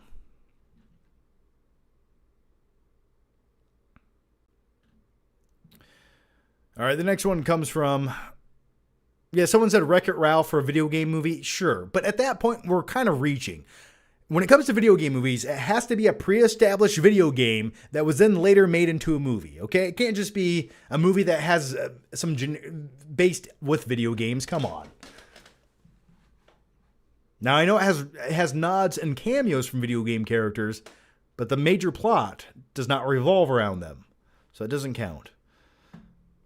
All right, Clark Ingleton says, what if Rob Schneider and Roy Schneider has swapped roles in movies? Rob Schneider in Jaws as Chief Brody from Jaws, and Chief Brody from Jaws in The Animal and Hot Chick. You know, that would definitely ruin Jaws, but oddly enough, I think that would make Hot Chick and The Animal far more interesting movies, would it not? But I can't even do a Roy Schneider impression. I can't even think of how he talks. So I don't know. He would definitely take the roles much more serious, which would make The Animal a much better movie. I don't know. Why the hell not? Sure. Could you imagine Rob Schneider shooting Jaws at the end of the movie and it just blowing up? Holy shit. Someone do a I want to see that now. All right, the next one comes from let's see. Trash Boat, who says, John, I can't wait for Batman Part 2. Did you see Robert Pattinson being confused? Most of his fans that showed up at his event were men. I thought that was hilarious. Hope we get Mr. Freeze, though, or Harvey. Well, the fact that Robert Pattinson... Well, let's back up. So, the fact that Robert Pattinson was a bit shocked and blown back by most of his fans are now men, that being shocking to him, sure, I guess, but it's like, dude, you're Batman. Dudes are going to like you now. And let's be honest. There's a lot of men who have always liked Robert Pattinson since he was in the Twilight movies. Except now, his new fan base of men don't want to blow him like they did when he was a sparkling vampire. We just want to be him, okay? Now, if he gave me the chance to give Batman a little tug and pull, would I take it? Yeah, maybe. Okay? But I'm still a man. I just want to hang out with him in the Batmobile. Take me to the Batcave. The Batcave. The Batcave. Let me put the mask on. All right. So yeah. Show me all your cool gadgets. I don't know. Did I answer the question? I don't know if I did. All right. Let me refresh the chat here.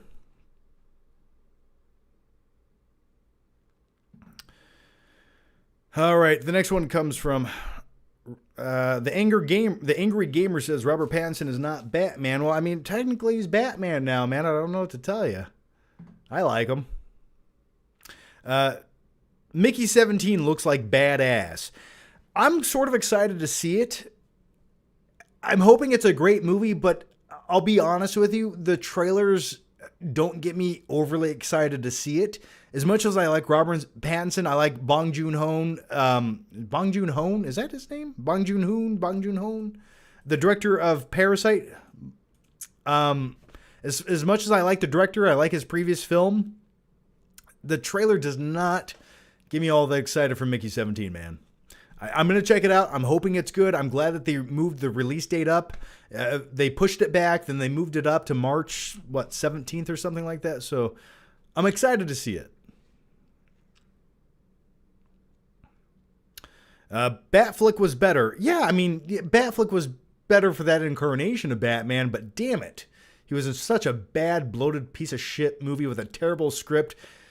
That's the unfortunate thing. And the biggest crime in cinema of the last decade is Batflick never got his own solo movie as Batman. I think that is a crime against humanity.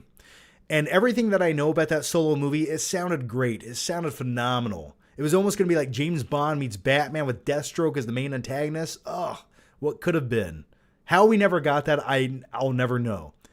It's just like Hollywood has $1 billion movie in their hands, and they just can't green light it. Just make it. No, we were thinking about doing Suicide Squad in 2016. We don't know what we're going to do. Cast Jared Leto's Joker. That's what the people want to see. They don't want to see a solo Batfleck movie. No. They want to see Suicide Squad. They want to see Wonder Woman. That's what they want to see. All right. Gaydon Allen says Clayface is the main villain for Batman 2. Well, I think Clayface is actually getting his own solo movie with the Joker treatment, where it's going to be about body dysmorphia with a B-rate actor who takes something called the substance and transforms his appearance, but then thus turning him into Clayface. So I think that's the Clayface movie. I don't know if he's going to be the next solo or the next Batman villain.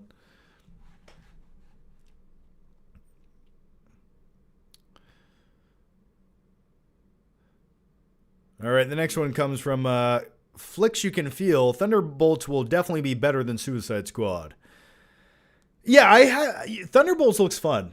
You know what? It looks like a nice culmination of what I wouldn't say they're all B characters. Well, yeah, I would, but it looks like a Marvel movie that at least cares and wants to be a good comic book movie. So I'm sort of looking forward to it. The trailers look cool so far.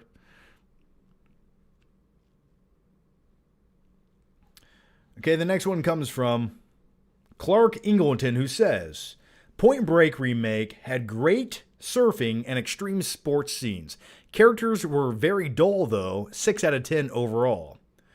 The Point Break remake, I remember some dudes on a dirt bike. I remember them skydiving. I remember the wingsuit sequence. But the unfortunate thing about all of that, yeah, like you said, the characters were just boring, bland mannequins put on the screen. But the other thing that ruined that movie, the Point Break remake, was the color timing of the movie. It's so blue and green looking that it feels like when you're having depressing thoughts and you imagine those depressing thoughts and how gloomy and desaturated they are. That's what the Point Break remake looked like. And I'm like, why would you do this to your movie? Just, you're making it look miserable. But I vaguely remember any of those scenes. The only thing I remember about that movie was I hated it. David says, have you ever seen Cannibal Holocaust? It is cited as the most violent movie ever made. I'm scared to watch it. Is it really that bad? I've never watched the entire feature-length film of Cannibal Holocaust. I just remember there's one scene where a guy kills a turtle, and I'm like, why would you watch this junk? Like, this is what young future sociopathic serial killers do and get off to. So I've never watched the entire thing. I know some people like it. I don't fucking know, man. I've never seen it. And I really don't have any plans to ever watch it. A Movie Talk with Brock says, came into talking about blowing Robert Pattinson. How would you rank the cat movies after Brave New World? That's the best place to come into. Okay, let's rank the Captain America movies. I think first and foremost, you have to go with Captain America Winter Soldier, right? I think that's by far the best outing from Captain America, because if you want that 1970s spy espionage thriller vibe, I think it does it to perfection. Then after that, I would actually go with, and hear me out for a second, but because we're talking about Captain America, I think Captain America the First Avenger is highly, highly underrated. I really do. And when it starts off in the 1940s with little scrawny Steve Rogers looking like a little tiny alien boy, I love that. That is captivating shit. I loved every second of that. And I completely understand. It made me buy into the fact that he took this super soldier serum and he wants to be this symbol of hope and justice for America. So I thought that was a great solo outing for Captain America, and I think it's an underrated movie. And then after that, I would definitely go with Captain America Civil War. Now, do I think, technically speaking, like, how do I say this? The Civil War aspect of that movie is a bit underwhelming. Don't get me wrong. It's cool to see multiple comic book characters fight each other on a big flat concrete land, or what they fight on? An airport. What is the term I'm looking for? Runway. Yes, a runway. That's the word I wanted. I think that entire sequence was fine, but it felt like they were grasping at straws to call it Civil War. But nevertheless, I thought it was a fine movie. I enjoyed it. And I think the Captain America story arc with him going against Iron Man was perfection. That entire ending sequence where they're just beating the shit out of each other, I thought that was great. And then I think dead last, you would definitely have to put Brave New World in there. And it's not even like number 4. It's like, it's not even, I wouldn't even say it deserves to be number 4. I'd say it's like so low down on that totem pole. It's like in the muck looking up at better movies.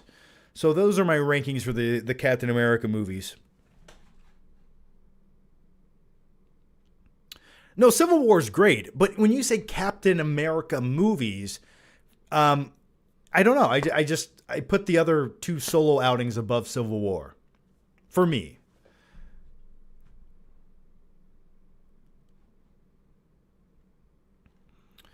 Okay, the next one comes from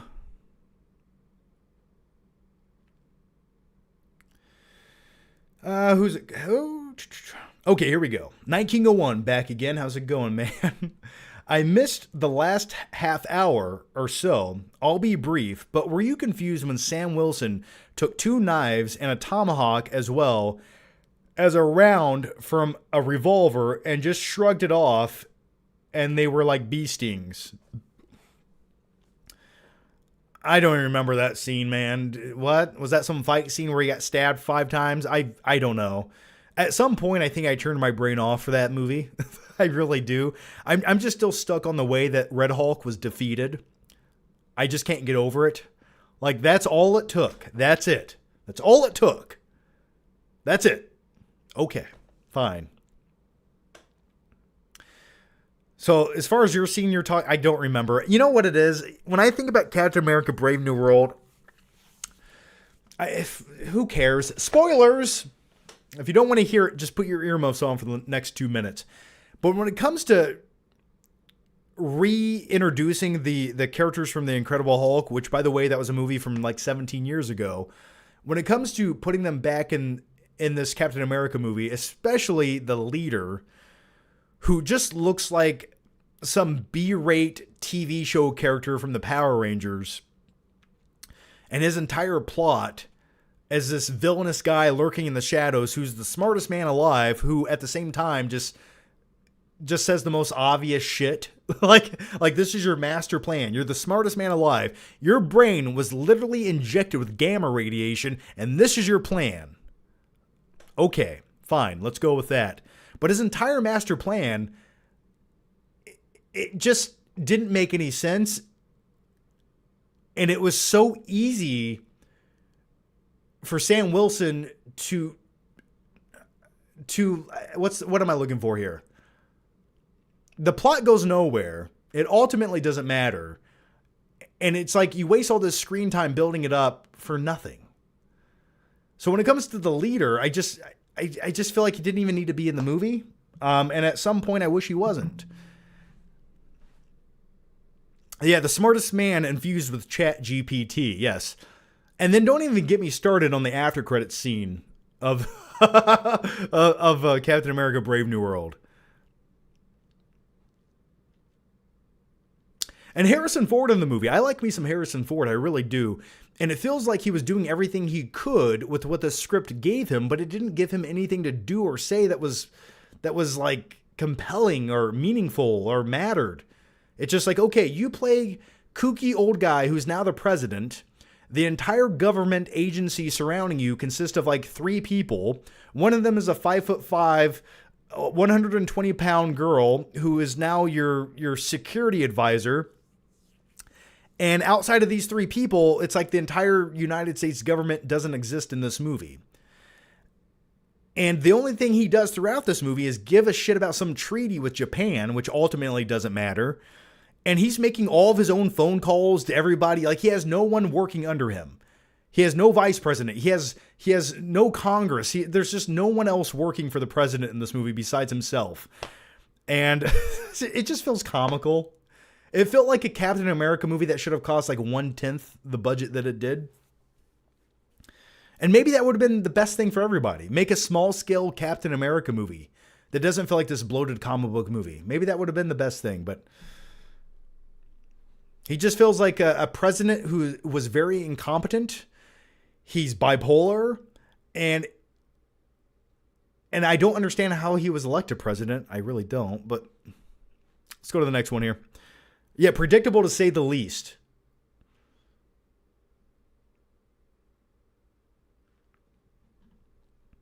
Yeah, can we just talk about let's just talk about the post-credit scene of Captain America Brave New World. And I promise you, this doesn't spoil anything. I can tell you what it is. It won't spoil anything for you. You basically have, the leader says, what did he say? He said, they're coming or something. He said basically bad guys are coming. Oh, no, we know this. We know this. Secret Wars has been announced. We know bad guys are coming. We get it. This isn't shocking information to anyone. But this comes from the smartest man on the planet, according to the leader. So I don't know. And his entire plot at the end of the movie, I don't even want to get started on it. His entire plot revolved around playing an audio recording on some speakers. That was it. And then I'll just leave it there. Let's go to the next question. Yeah, something's coming.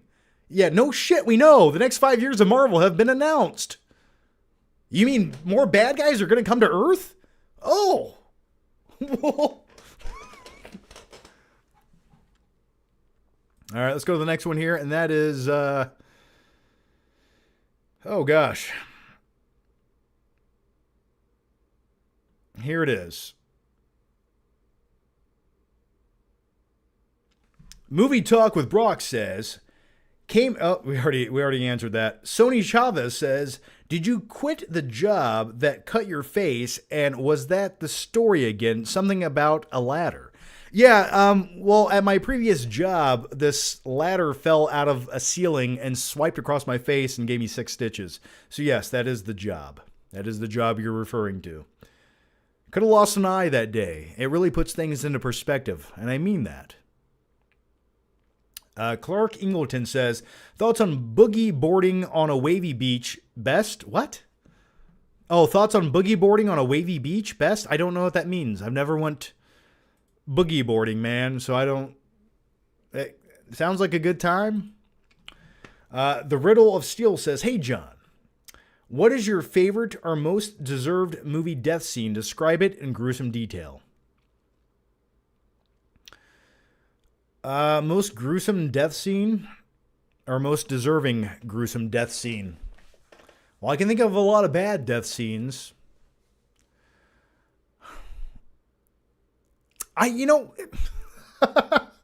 One of my favorite death scenes, and maybe it's probably one of the worst death scenes ever, actually, talking about it now. And real quick, before I answer this, I want you guys to chime in. What is your favorite death scene in any movie? Or most gruesome? Oh, the pillow bag scene in Jason X? Yeah, where he just takes some helpless lady in a sleeping bag and slams her against a tree? Great stuff. No, I was thinking of the scene at the end of Broken Arrow, where there's a Tomahawk missile, and Christian Slater is standing there, and the Tomahawk missile, I think, is it because the train crashes into something? Anyway, that Tomahawk missile goes flying through the train into John Travolta, who just looks at the camera right before it hits and goes, oh.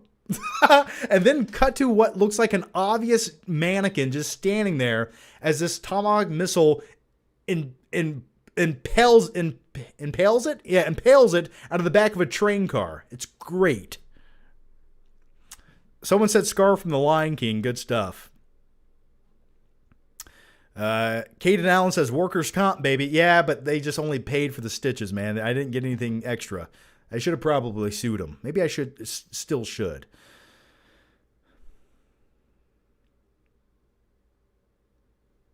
Okay. Best death scene. Sam L. Jackson in Deep Blue Sea. That's pretty good too. I also like where Daisy Domergue gets hung in The Hateful Eight. I also think that's a good death scene.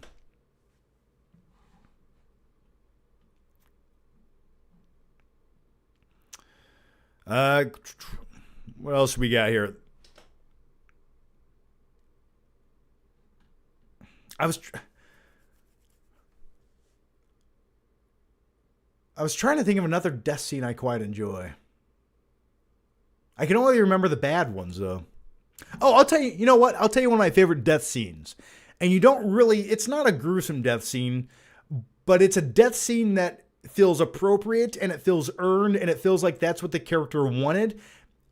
Rightfully so. And what I'm talking about is a little movie called Point Break from 1991, where Bodhi is on the beach and he's about to be taken into a cage. You know what can't handle a cage, Utah? Because the human spirit is still alive in Bodhi. So Johnny Utah, because he respects Bodhi, he lets him go catch one last wave because he's not going to paddle to New Zealand. And he dies catching that one last wave. Why? Because it's not tragic to die doing what you love. To me, that's a beautiful death scene. Patrick Bateman killing Paul Allen. Yeah, that's a good one. All right. The Lovely Bones ending. Ooh, that was yes. You know what? At the end of Lovely Bones, if Stanley Tucci did not fall to his death with an icicle impaling his eye after what he did, and he did some unspeakable things in that little mud hut underneath that field, creepy bastard. That's why I don't trust people in my neighborhood. Just every guy with big glasses out in front of his house just that waves at you, I just assume he has a little hut built underneath his backyard and he's going to trap little kids in it. Anyway, yeah, that was a very fulfilling death scene at the end of Lovely Bones. So I will agree. Oh, and King Joffrey was also another great one. When his face turns blue, I was like, this is riveting and I love every second of it. Okay, so let's go to the next one. And the next one comes from Robert Giacenta, who says, never got a notification you went live. Hope it's not too late to bring out the lotion.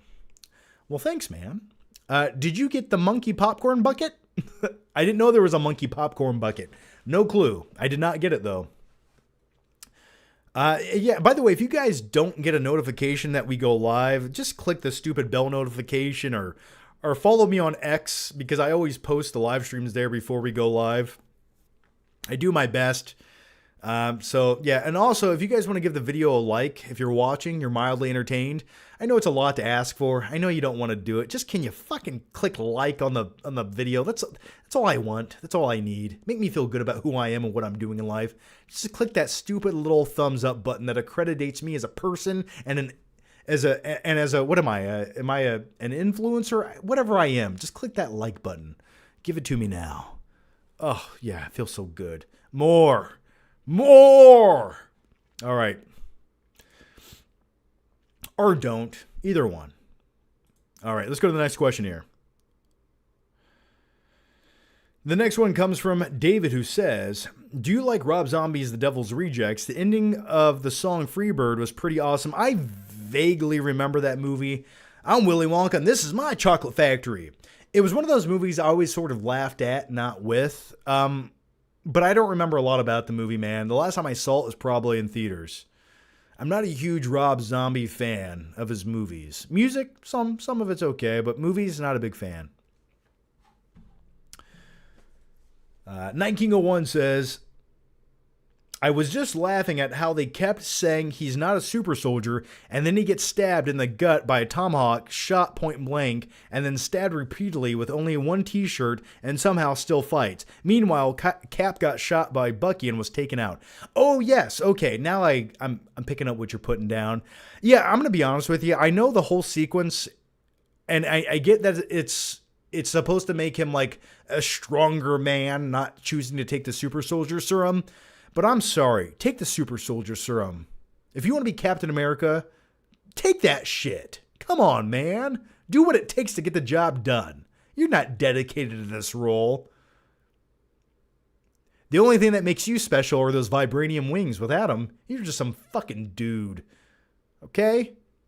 Captain America literally used to run circles around you when you guys used to go jogging together. But no, I agree with everything you just said. Plot convenience. Okay. Oh, I just scrolled up and solved 10 more questions. I was like, oh, we're coming to the end. All right, here it goes. The next question comes from Blake Tarpley. And by the way, Blake, thank you for the very, very generous super chat. I thank you for that. Thank you, Blake. Let's answer this question. When I was in a bad spot back in 2016 and jobless, your crazy-ass videos pulled me through. Thanks, brother. And have you seen the Headhunter Viking Warrior Horror meets Evil Dead indie movie? Check it out. Well, Blake, man, thank you so much for that. And I'm glad you're back on your feet and everything is going. That's the thing about life. No matter how bleak, no matter how dark it gets, you give it time, it eventually gets better. And the wounds do heal, figuratively and literally.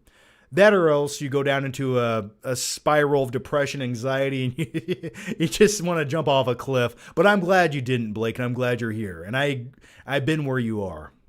So I thank you for that, man. Thank you so much. That means a lot, man. Thank you. That's the kind of shit that makes me want to push record on this camera. It's not talking about shitty comic book movies. It's the people who watch my videos talking about shitty comic book movies. All right, so thanks, man. What is this? It's called Headhunter? I have not seen this. Maybe I have. Let me double check here. Let's check it out. If I could type, that'd be better. The Headhunter. Ooh, okay. It's got a 5.4 in IMDb, man. I don't know. The medieval warrior's gruesome collection of severed heads is missing only one. The monster that killed his daughter years ago. Well, holy shit.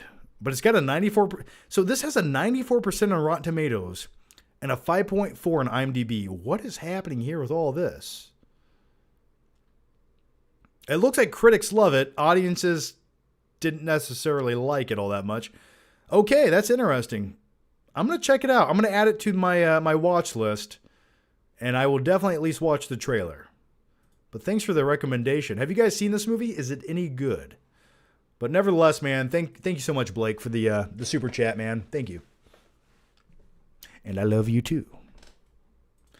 All right, the next one comes from Dustin Rich, who says, would you rather watch Being John Malkovich or The Neon Demon this week? Well, funny enough, I've not watched Neon Demon yet.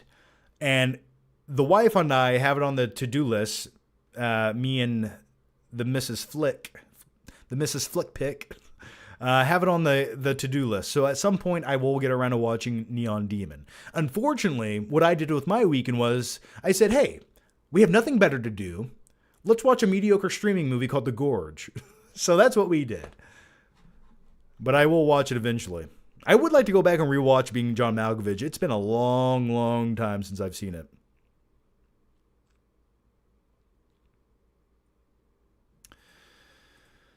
All right, the next one comes from... Someone had a health insurance question in the chat. No, I just have self-health insurance, man. That's what I do.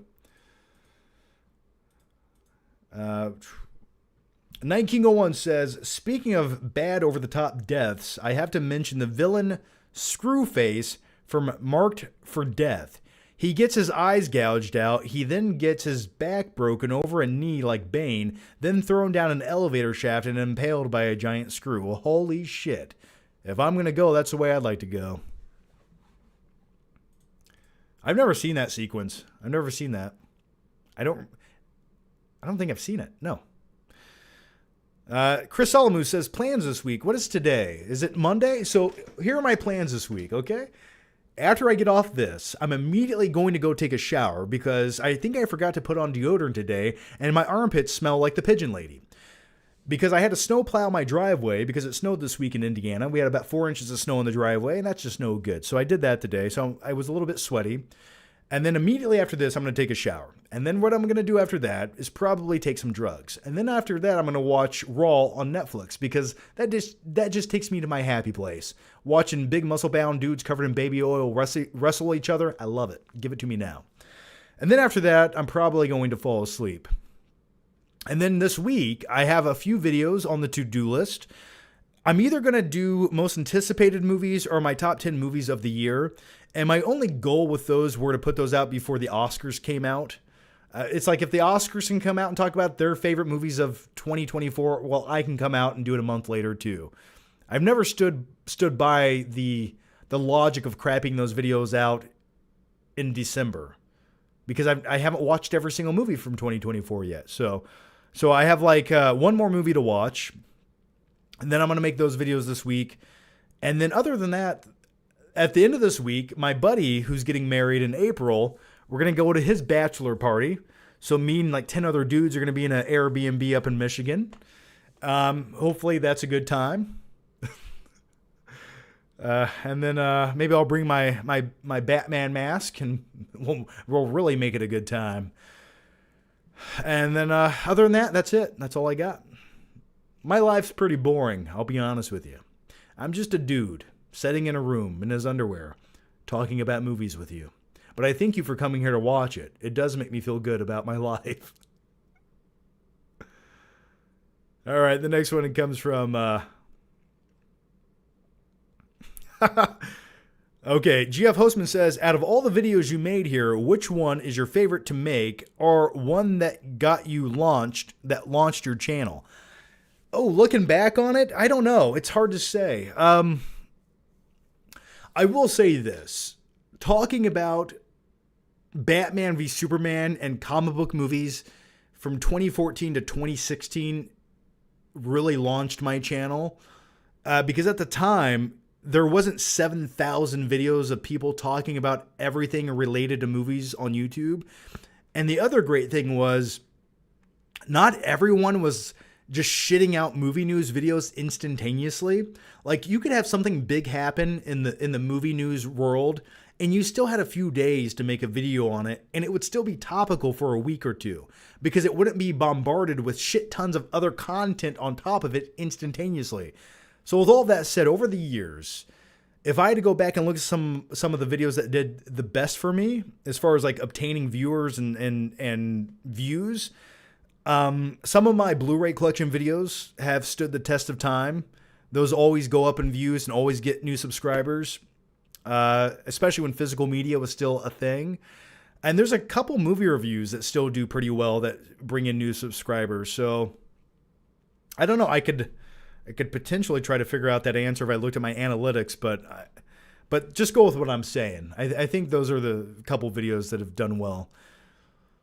But here's my question for you guys. If you guys are watching right now, and obviously you are watching right now, or else how the fuck would you respond to me? That was just a stupid question, and I'm sorry for that. Let me punish myself. How dare I? But here's my question for you guys. What was the video that made you want to subscribe to either of my channels? Let me know. Please let me know. I would love to. I like knowing things like that. Makes me feel all warm and tingly inside. It makes both my nips hard as adamantium, which is, by the way, harder than vibranium. Okay?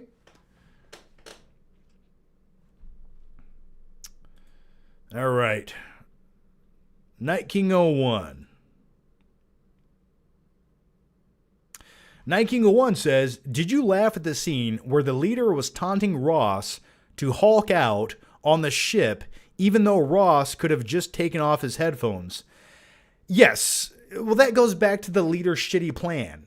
The leader's plan in Captain America was just to simply piss off the President of the United States to make him turn into Red Hulk. That's it. That's all. And the only way he goes about it is like audio recordings.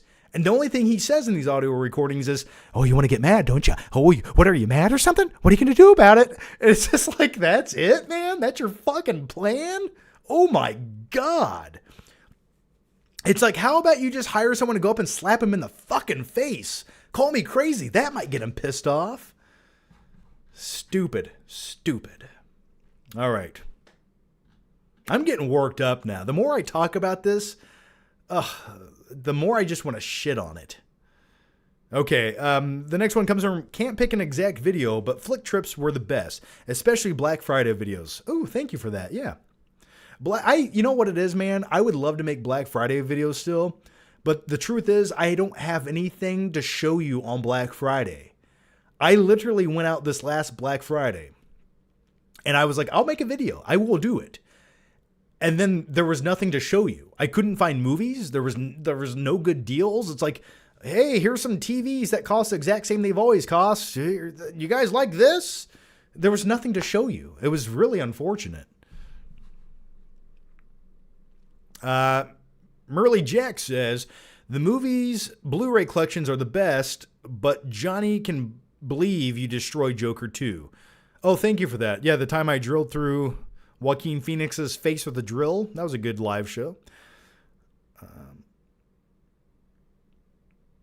The Jaws one, Johnny, my shark video, I thank you for that.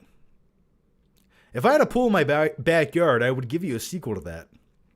One day, if I hit the lotto, I will buy a pool for the simple fact of playing with a toy shark in the pool, and I will make a video doing it. That's my promise to all of you.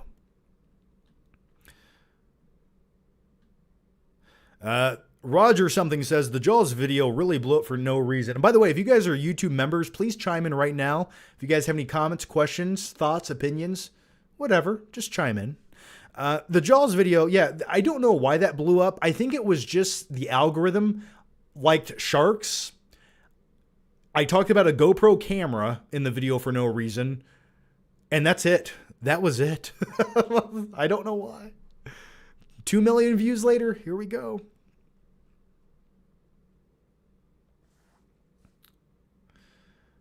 We need a 4K collection video. When are you going to make it? I could probably make a new updated 4K collection video. I really could. I don't want to do an entire Blu-ray movie collection video because I'm tired of reiterating the same shit for the 20th time on YouTube. But then again, isn't that what every YouTube channel does?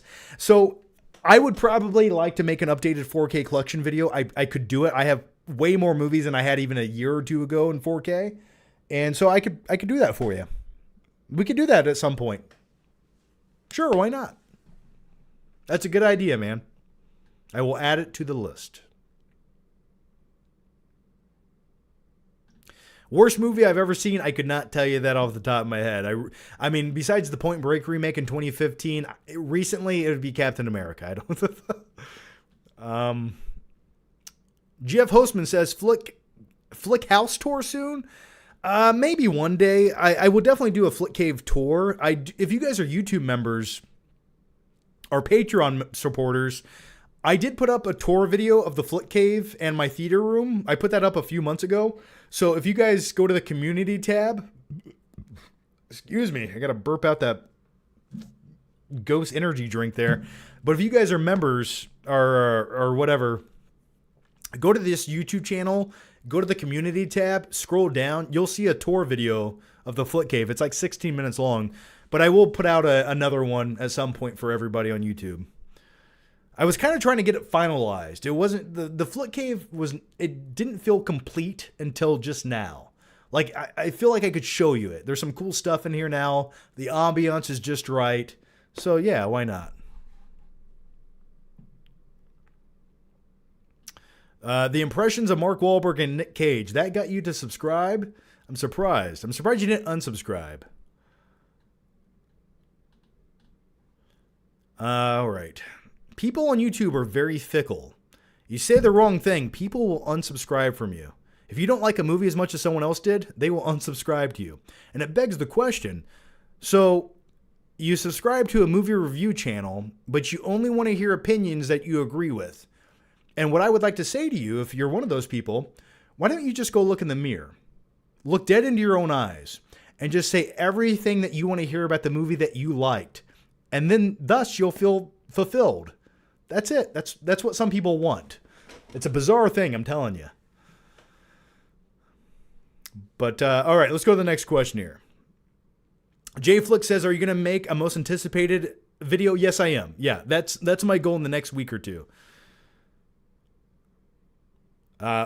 if I do it pre-recorded or if I do it live, either one I will do. Michael Flores says, "Hey, John, first time I saw you is when you were with Stockman, and I was like, this guy, John is super funny. When I got a job is when I subscribed to you." Well, thank you for that. I'll take it.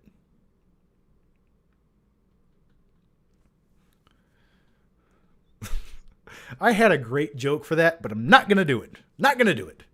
But thanks, man. Vincent says, "I always relate when you talk about movies you saw in theaters with your dad.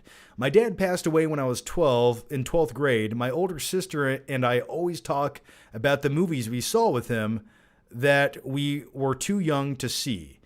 Oh, man, thanks for that. Yeah, we definitely relate on that level quite a bit. Some of my most cherished memories as a stupid little kid were seeing movies with my dad.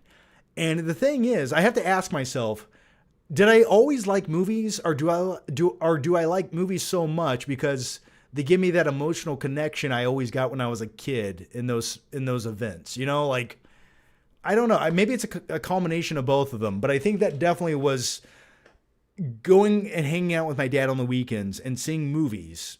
That planted the seeds of cinema in my young adolescent brain. And eventually, the older I got, those seeds kept growing and growing, and then roots came out of my ears like this, and I looked like the tree people from the movie The Gorge. And then I made a YouTube channel, which was probably the best thing I ever did with my life. So, yeah, man, I definitely understand what you're saying, and and the great thing about those memories are, every time you watch that movie that you saw with your dad or whatever, it's like reliving that experience again. And once again, I've said this before and I'll say it again, that's what movies should be. Magical, mystical little memories that take you to your happy place or make you feel something. It's not complicated. That's it. All right, let's go to the next one. So thank you so much for that, man. Thanks, Vincent. Chad Hagen says, "Childhood favorite, Free Willy or Rookie of the Year?" So that's a great question. Not a question I thought I would get tonight, but one I can't wait to answer.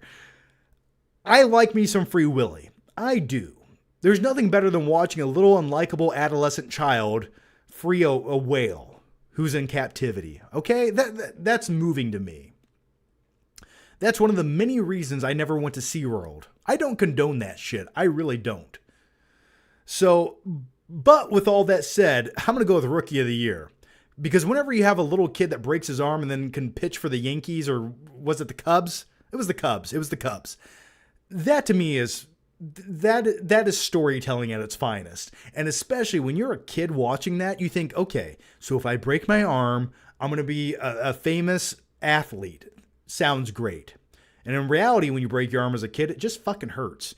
But Rookie of the Year was always one of my favorites. And I was so envious of, like, that kid in that movie who was later, what's his name? Oh, I forget his name. He was in the American Pie movies. And I have a funny story about him. But anyway, going back to Rookie of the Year. Plus it has, it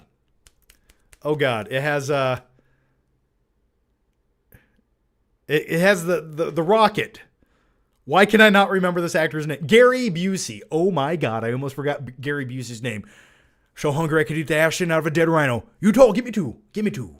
It's got Gary Busey in it. Phenomenal movie. I love it. But going back to the actor, what is his name? Somebody's going to chime in here, right? Whatever. Not Gary Busey. I'm talking about the actor from Rookie of the Year. The kid, the guy. But anyway, there was like 3 MegaCons I went to, and I saw the same actor at every single one of these MegaCons, right? And I specifically remember the MegaCon. I met the voice of Batman. It was great. It was awesome.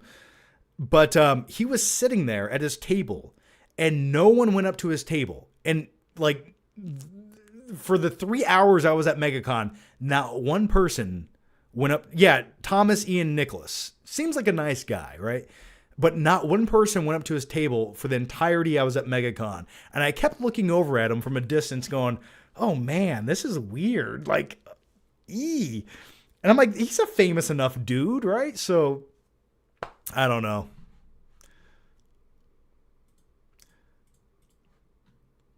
All right, the next one comes from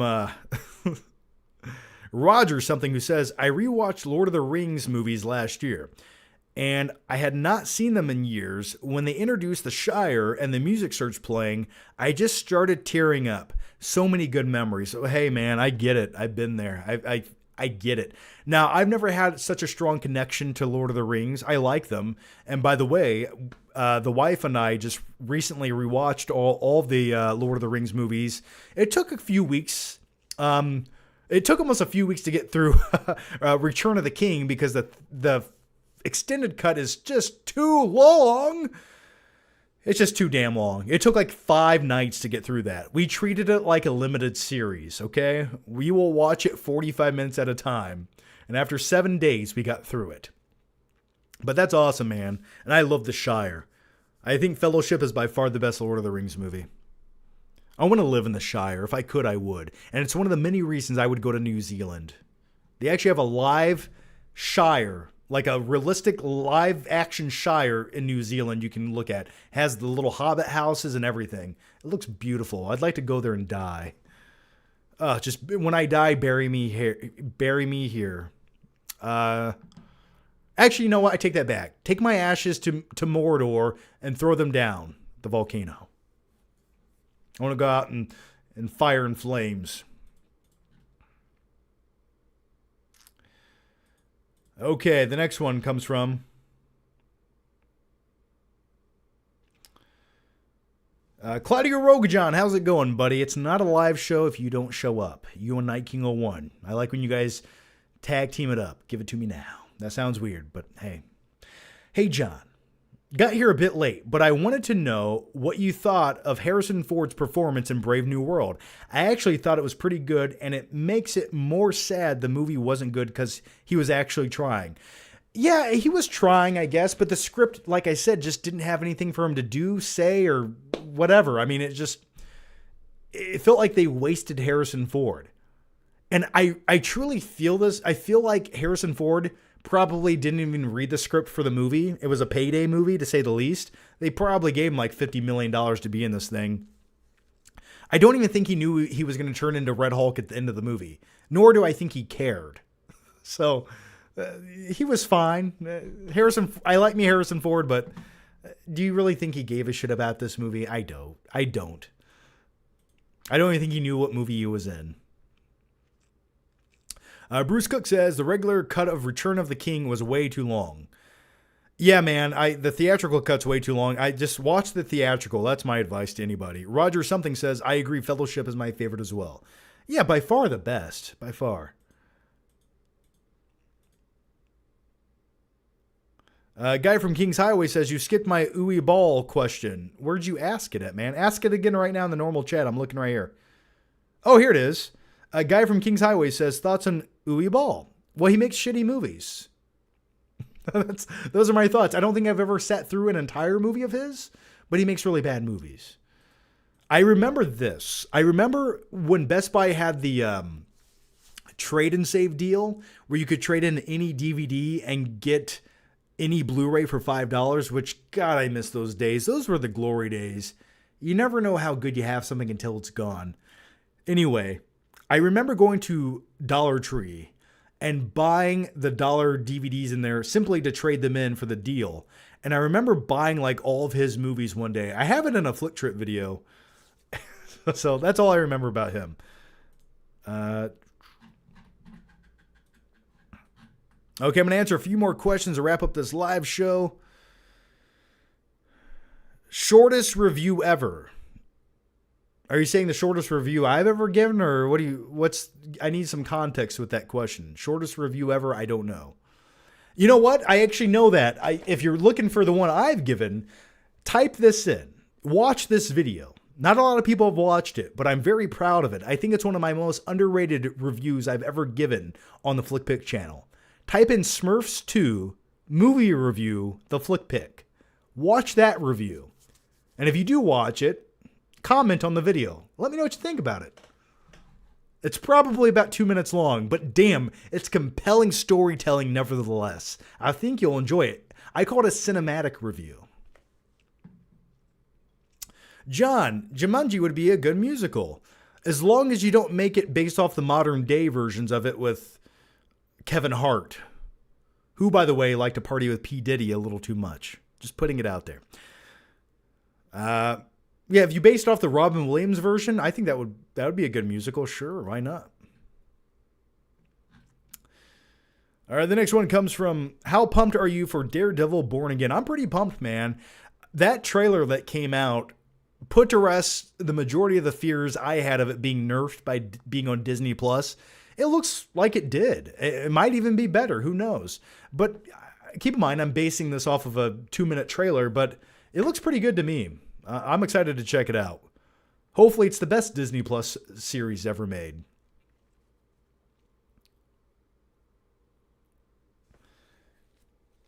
All right, the next one comes from Double says, don't leave us, John. I'll never leave you. We'll come back. Don't worry. Jake Talman says, yo, John, thoughts on MCU Phase 1 movies? Been rewatching them. Think they are underrated, especially Captain America First Avenger. Man, you and I, you're preaching to the choir. I talked about that extensively earlier. I think Captain America First Avenger is truly underrated. I think that gets it right when it comes to a Captain America movie. And I even like his outfit in that movie, his costume in that movie. I like that they tweaked it and changed it in later movies. And I think the worst version of that costume was the first Avengers movie, where it looks like a scuba diver cosplay as Captain America. Holy shitballs, that looked bad. That looked like it belonged on a Disney Plus series. But outside of that, I liked his costume in First Avenger. I really did. It was kind of cool. It looked tactical. It looked like he was wearing like Kevlar. I thought it looked cool. I think it's an underrated movie. As far as the first phase of MCU movies go, there's a reason that we are now on the phase and 35 movies into the MCU. It's because that first phase, it got it right. They were putting out quality movies. They were making you care about these characters. Like the first Iron Man. I don't know what else they could have done in that first outing with Iron Man to make it fulfilling and get us pumped up to see more movies. Even the 2008 Incredible Hulk movie, it has its shortcomings, but damn, when you compare it to the phase 5 of the MCU, like compare Incredible Hulk from 2008, compare that to Captain America Brave New World. Just compare both movies side by side. Which one is more entertaining? Which one has more style? Which one has more compelling characters? Which one has memorable action sequences that are actually fun to watch? My answer to that is it's all in Incredible Hulk. And that came out in 2008. What the fuck? Bruce Cook says, damn, I only joined 5 minutes ago. Well, the great thing about these is you can go back and rewatch them. The replays will exist forever. But after 2 hours, that's when my brain starts churning into goo and melting out of my ear. John, in one of your podcasts, was 1999 still the best year for movies? I think, arguably speaking, you could say 1999 was the best year for cinema. Just look at what we had in that year. You had Fight Club, you had The Matrix, you have, I was going to say Varsity Blues for no reason, and I think that came out in 1998. But anyway, there's a lot of good movies in 1999. We got lucky that year. So do I think 1999 is the best year ever for movies? I think if you're looking for classic, iconic films that will stand the test of time, yeah, I do. Oh, you know what? I'm not going anywhere. You guys still here? I'll tell you what. I will do one. I have another segment to talk about here with you guys. I have some new 4K movies, some new steelbooks to talk about that were sent to me over the last few weeks. So if you guys would like to talk about those, we can. So here it goes.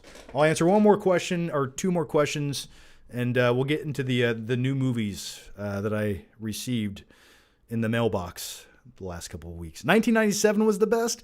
I don't know about that, man. I don't know if 1997... I mean, we had Titanic. What else in 1997 are you in love with? Pete Velasquez says Sinister or The Substance. Hi. I like Sinister as a horror film. I think The Substance is the better film, though. I like the cinematography, the acting, the vibe, the story. I just think it's going to be one of those movies that I remember for a long time. But Sinister was a great time. The only thing that takes me out of Sinister is he was an evil entity, and his name was Bagul.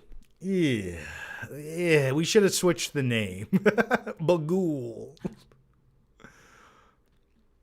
Do you want me to be scared or laugh? Daniel Green says, John, thoughts on RoboCop 87. My favorite part is when the bad guys throw one of their own at the cop car. Can you fly, Jimmy? I'm a cop killer. Oh, I love me some RoboCop. My favorite scene in that is when the guy turns into a mutant creature covered in goo and just runs out there like this. And help me. Oh! And then he gets hit by a car and disintegrates into goop. That is cinema. I'd buy that for $1. Okay, you guys are still going. You know what? I'm not going anywhere. I'll answer all these questions. Get them in now. Get all your questions in. You have plenty of time. Let me take a drink of my gamma radiation right here. And by the way, Marvel, if you're watching right now, $1 million idea. Come out with a sports drink that's green and just call it gamma radiation. $1 billion idea. I would drink it up. I would slurp it up. Okay, guys, let's talk about some new movies I've received in my mailbox over the last few weeks. And some of these are 4K movies. Some of these movies are great. Some of them are terrible. Some of them I just want to smash with a hammer. But instead of doing that, or I can do that, I'll leave it up to you guys. I can maybe give some of these away on the next live stream. So let me know. So the first movie I want to talk about is a little movie from David Fincher called Panic Room, starring Jodie Foster. This is the steelbook version of the movie. This, I think, just released on 4K. Here's the back of the steelbook. Kind of a cool steelbook. Now, I had not watched Panic Room in a very long time. I always recall liking it and it being a good movie and sort of one of the underrated David Fincher movies. And my wife had never seen this, but this is a quality, small-scale thriller that just reminds me of like iconic 1990s movies. And damn, David Fincher directs the shit out of this movie. He takes such a small space, but he makes it interesting. He opens it up with his camera work. For example, this all takes place in a New York loft apartment, but the way that the camera pans and moves through the apartment, showing the antagonist of the film, showing the protagonist of the movie, and it goes through like the ductwork. It's just so beautifully shot to perfection. And it just goes to show you, if you have a quality director, it can elevate whatever movie it's in. But as far as this looking great on 4K, I thought it looked as good as it could. And the thing about Fincher is his films aren't overlit. They have contrast in them, and they feel like they're films, you know? And this looked great on 4K. Highly recommend it. And I quite enjoyed watching the movie again.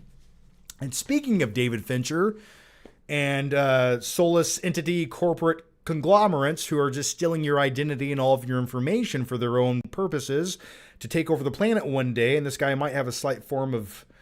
Anyway, it's Social Network, Jesse Eisenberg. Now, I quite enjoyed this movie. I probably find myself watching it at least once a year. I actually find it riveting. And I love the score to the movie. As far as watching this on 4K, I have another version of this on 4K. I think it came in one of the Columbia classic box sets back there. It looks great on 4K. And so this is the steelbook version. Do I love the cover of it? Maybe not. I think the text kind of gets in the way. I think maybe they could have done something a little bit different with it. But nevertheless, it's on 4K. It exists. Now, the next movie I have is probably going to be one of my worst movies of 2024. And it's a little movie called Kraven the Hunter. This movie is an abomination against humanity. There's no justification for this movie existing or being as bad as it is.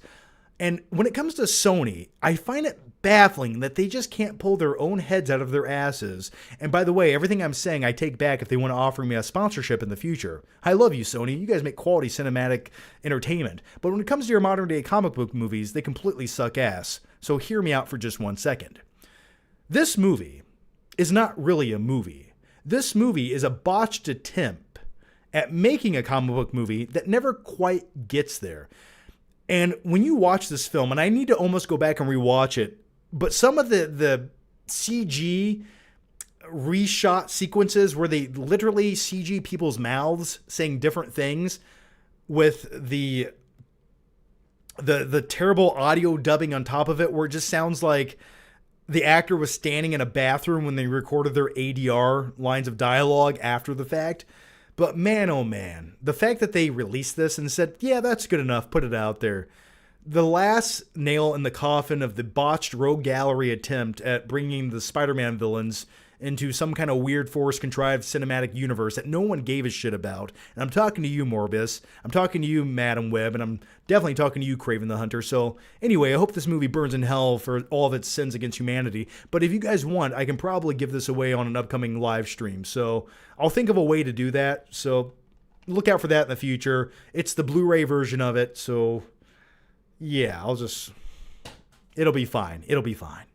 And the last one I have is Nosferatu on Blu-ray. I was hoping to get the 4K version of this. They sent me the Blu-ray one. Beggars can't be choosers. I liked this movie. I think visually speaking, it's one of the best, most immersive Robert Eggers films. There's some problems I have with it. It definitely feels just like a remake of the classic story. And I get that. You can't really be offended by it. But I was hoping they would at least tweak or change a few things up.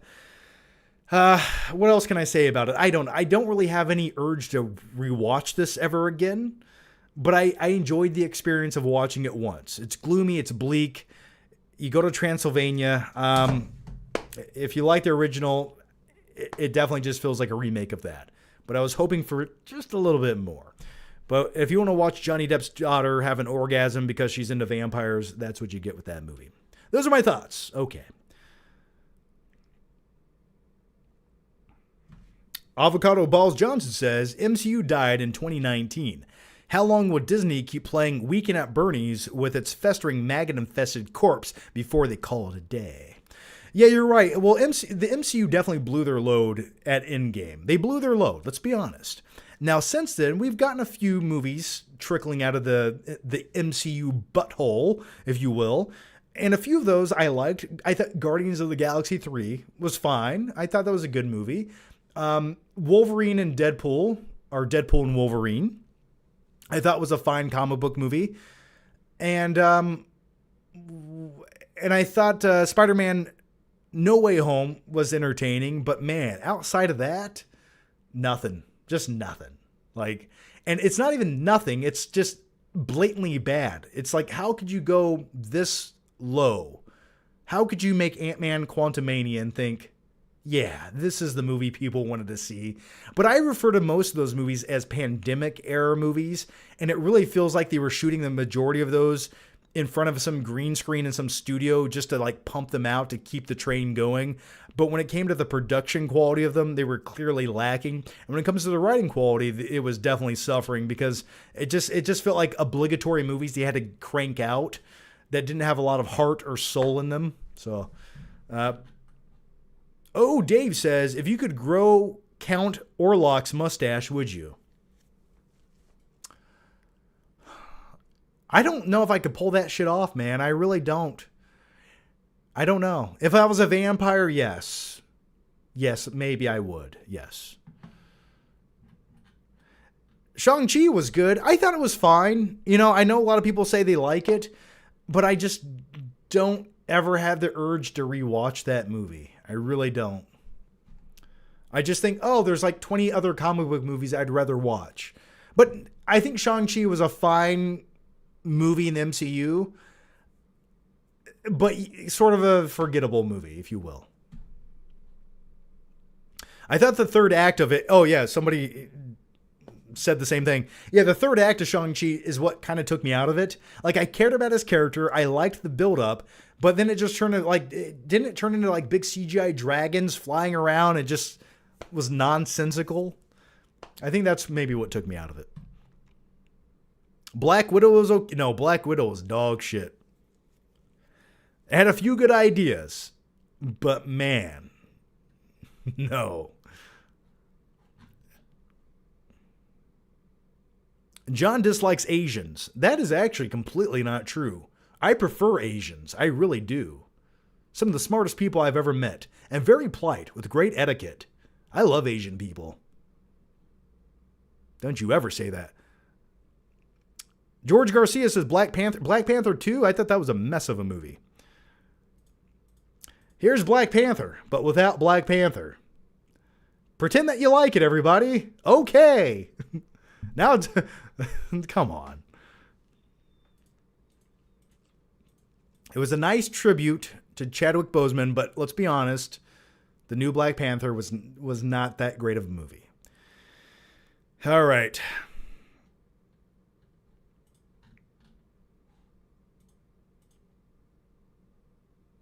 Claudia Rogajon says, also forgot to mention, if anyone is a comic book reader and read the original Red Hawk storyline, you would know that it's terrible. The cartoon Earth's Mightiest Heroes did his story much better, and this movie doesn't even resemble his origin story.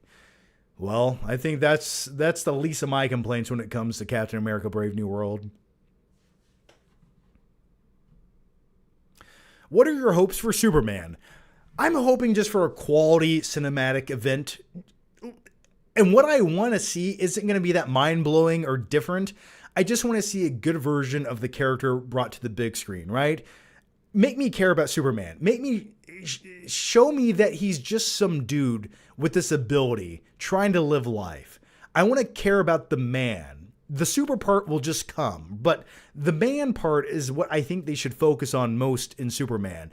Because if you don't sell us on this guy, this character, and make us care about the next 5 installments that he's going to show up in, then it's doomed to fail from the get-go. So that's what I want to see. I'm also hoping that they don't try to interject too many other characters in this movie to open up the upcoming DC James Gunn universe. Now, I've spoken to a few people, and somebody that I know said that they watched the first half of the movie in a test screening, and they said the movie is going to be very divisive. And what they meant by that was, they say they try to, everything I just said I would have a complaint with, they try to interject that into the movie. And it kind of takes the focus away from Superman, and you start seeing subplots that take over the movie. And I'm hoping they don't do that. I really am. If Superman feels like a supporting character in his own movie, you're making the same mistakes that Captain America: Brave New World made to some degree. And I'm hoping that they don't focus too much on just opening up this universe when they should be focusing on the title character. So that's what I want to see with the new Superman movie. Plus, I want to see his dog die. Listen, I know, I'm sorry. If that offended you, hear me out for a second. And they probably won't do it. But imagine Superman's dog at some point is in the scene, and you just see Lex Luthor stomp him in the mech suit. Oh, that does two things. It sets up Lex Luthor as this soulless piece of shit, and also it gives Superman a reason to be pissed off. I'm just putting it out there. But they probably won't break the cinematic rule of killing the dog. If John Wick already did it, I know. But I'm just saying I'd like to see Superman pull a John Wick and kick some ass. Just putting it out there. You want to make a dark Superman movie, that's how you do it. You kill his dog.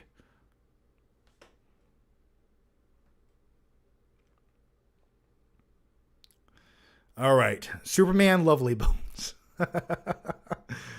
Oh, God. Me as an Asian, I feel validated. Thank you, John. It's the least I can do.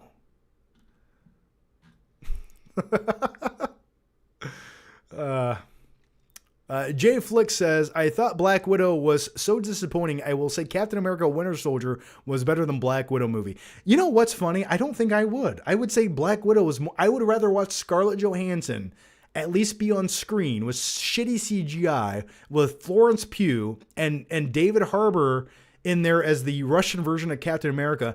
I think just all three of those things by themselves make for a much more compelling film than Captain America, the new one. I really do. And even with the shitty villain Taskmaster, it's like you have this man body and then they take off the helmet and it's like some little lady head. It's like, okay, what is that? VChat says, rank Cap 4, The Marvels, Ant-Man 3, Strange 2, Thor 4. I think The Marvels is by far the worst MCU film. I really do. I would love to debate anyone who disagrees with that. I think Marvels is by far the worst MCU film ever shit out. I really do. Okay, so we'll start here.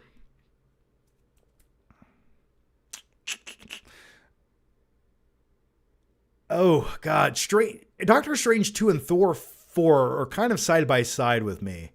If I had to pick one to rewatch on a rainy day, I would probably rewatch Doctor Strange 2. Then I think it goes to...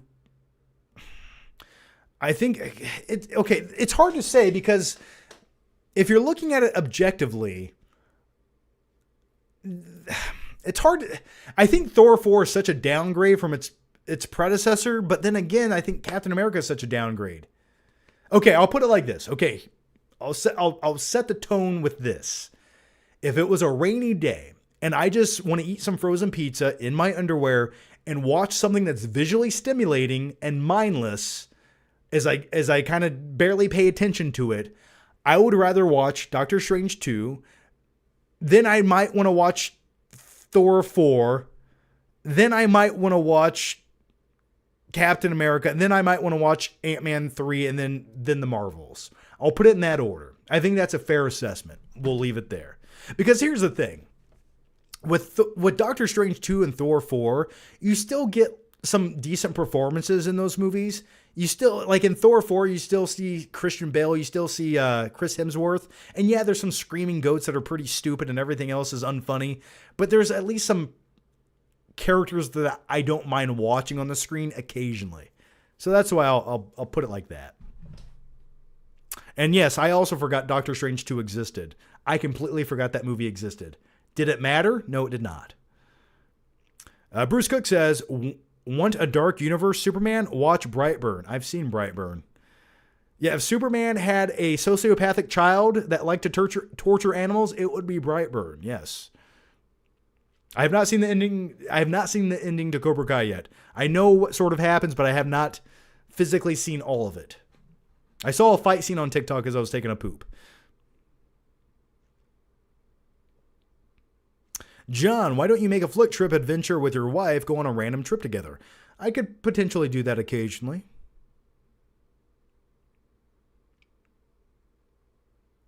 I wouldn't mind making some flick trips to big movies that we go to see. Just kind of making the video on the way there and talking about the movie afterwards on the drive home. Something like that.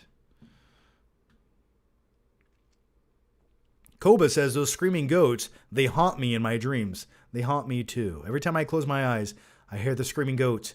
Do you hear them, Clarice? Do you hear the goats screaming?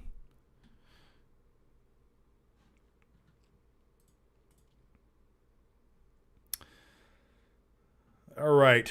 The next one comes from Claudio Rogajon once again, who says, I know I said this last time, but you mentioned The Incredible Hulk from 2008, and am I crazy, or did that movie have better looking CGI than Brave New World? You're not crazy. It did. Hell, the 2003 Hulk movie had better effects, in my opinion, than both those movies. I would also agree with that. Well, they had to try really hard. Early CGI actually had to try to be photorealistic because people were very sensitive to it. And now people's standards have lowered so much because we're inundated with so much CGI that we've actually lowered our standards to some degree. It's a weird phenomenon, but we have. Kenny G says, what are your thoughts on artichokes? Do you like pizza from Costco? Artichokes, not a big fan. Pizza from Costco, are you talking about the pizza you actually order from Costco and they make it for you? I went on a phase where I was addicted to it. I loved it. And then there was one day we got it and we both ate it and I got let's just say I was glued to the toilet for like 2 days, and I was like, never again. So I don't know what happened there with that pizza from Costco, but I don't know if I can take the risk again. Aaron Papart says, what is your favorite 90s teen movie? Mine are 10 Things I Hate About You, Can't Hardly Wait, She's All That, I miss 90s movies. Oh, and Varsity Blues is amazing too. I love me some Varsity Blues. You want an underrated comedy sports movie? Watch Varsity Blues with Allie Larder in her whipped cream bikini. By the way, did I mention I interviewed Allie Larder, the actress, back in 2014, and it took everything in my willpower not to mention that scene. And I'm glad I didn't. So anyway, my favorite 90s comedy is probably going to be American Pie from 1999. Like, talk about when comedy movies weren't afraid to offend people and when teenage boys could fuck pastries on the countertop. I Just Woke Up says, I can't really think of a good question, so go to fast food order. Well, thank you for the super chat, man, and my go-to fast food order, I'm not proud to say this. I'm not proud to say this, but the closest fast food restaurant to my house, and when I'm feeling a little bit frisky, and it's the afternoon, and I have nothing better to do, I do go to McDonald's. I do go there. And let me tell you my experience of going through the McDonald's drive-thru, okay? You ready for it? Here it goes. The first window where you pay, there's a dude who works there that might be on the spectrum ever so slightly. And by slightly, I mean he's definitely on the spectrum. Nice guy. But when he opens up his window, on the bottom part of the window where you pay, he has 150 little action figures and Pez dispensers. And they range from G.I. Joes to characters from The Wizard of Oz to comic book characters. There's a Batman action figure. He has all this shit lined up. And I think that's cool that the management allow him to do that. It's one of his little quirks that maybe those make him feel safe and secure. I get it, man.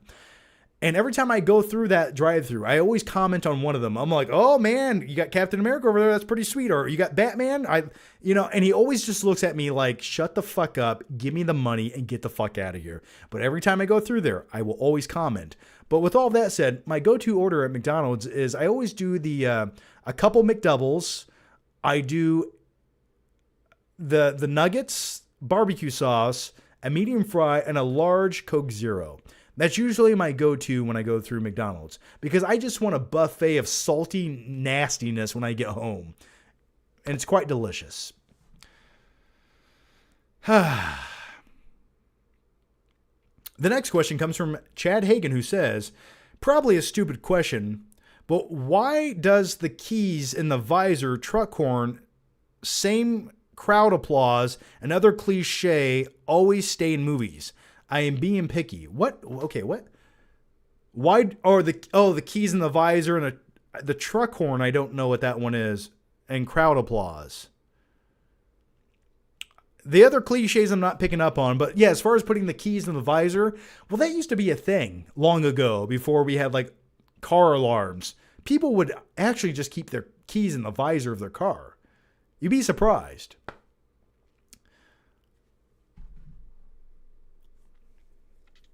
But I agree with you, yes. I hate the trope in movies where people do not say goodbye on the phone. I'll meet you at this place with this vague amount of information. Click. It's like, what if the other guy had more questions? What do you mean the place? Where at? Up the street? Down the street? What time? Eastern time or Standard Time? Just doesn't seem like they ever give each other enough information. Okay. Answer a few more questions here. VChat says, have you seen Companion or Presence? So good. So I have seen the movie Companion, and I quite enjoyed it. And by the way, on a side note, I am working on a sponsorship, and I'm hoping they get back to me very shortly, because the sponsorship, well, I'll just put it lightly, it includes pocket pussies. But nevertheless, could you think of a better movie review to attach a sponsorship on? I can't. But as far as the movie Companion goes, I really enjoyed it. I would go so far as to say Companion is the best movie of 2025 and definitely one of the best January movies I've ever seen in my entire life. And by the way, speaking of Companion, That actually came out on streaming today, and it just so 17 days ago, this was in a movie theater, and it's already on streaming. And I had this argument on X with somebody, and I said, this is such a disservice to the theater industry, because if you know a movie's coming out on streaming in 3 weeks, why would you go to the movie theater to see a smaller, unknown movie? And I get how streaming can... I get how streaming will put this movie in front of more eyeballs than if it was just at the theater. I understand that. But cutting the theater release dates, or cutting the theater exposure down that much, it just, for me, it kills that cinematic experience. It makes movies less valuable to me. It just makes everything feel like direct to streaming, which feels less than to me. And I don't like it. I like when movies stay in theaters for at least a month or two. I really do. I think it elevates movies. I think taking its time and then coming out on streaming at an appropriate time, I don't know. Maybe I'm old fashioned. Maybe that's my boomer way of thinking, but I've always preferred that. So anyway, as far as my thoughts on Companion, loved it. I thought the meta humor was brilliant. I thought the trailer for this movie didn't know how to tell you what it was, so the marketing got a little bit confusing to some people, and I don't think anyone knew what the movie was. I think that was the biggest issue going into it. But man, I thought it was funny. I thought it was enjoyable. It definitely had sort of like the same dark humor, that same dark meta humor that something like The Menu had. I wouldn't say this is as good as The Menu, but if you haven't seen Companion and you want a comedy movie with a chick that plays a robot that's enjoyable and funny and bloody and violent, you'll get that. So, highly recommend Companion. Someone said, win sponsorship. Absolutely. I said, I was like, do you guys want me to do a tutorial video on TikTok or just no? Okay. So anyway, those are my thoughts on Companion. Avocado Bowls Johnson says, I rewatched Speed recently. Can you please do an impression of Keanu saying, there's a bomb on the bus? I hope you enjoyed that. Great 90s movie. Phenomenal. No one had any hopes for that film to do well. No one thought that was going to be a good movie. And lo and behold, phenomenal. Classic. Claudia Roguejohn says, I've always said there are certain shots in Hulk 2003 where he looks legitimately real. Particularly the shot where he breaks out of the base. The lighting matched perfectly and everything lined up just right. Baffling it's the same company.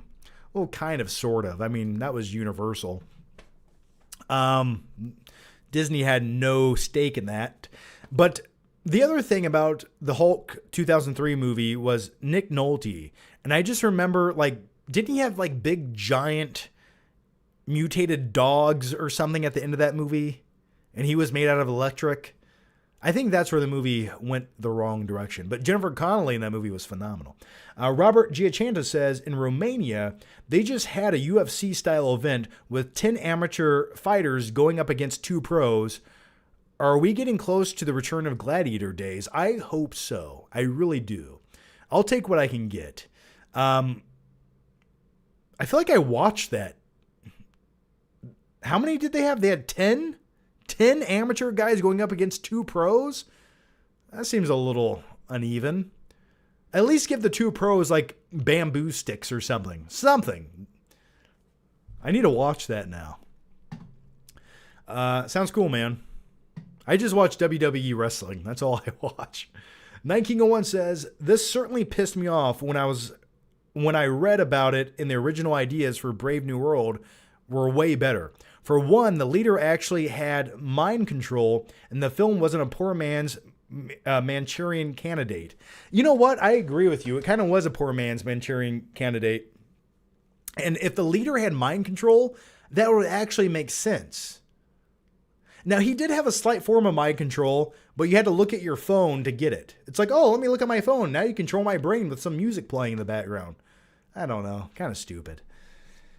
Claudio also says, I meant to say it's the same VFX company. Oh, Industrial Lights Industrial Lights and Magic Effects Company both did Hulk 2003 and Brave New World. Yeah, but I think the problem with that company and Brave New World was they just don't give them any time to finalize the effects or make them look good. They're like, you have 3 minutes, go. What can you do?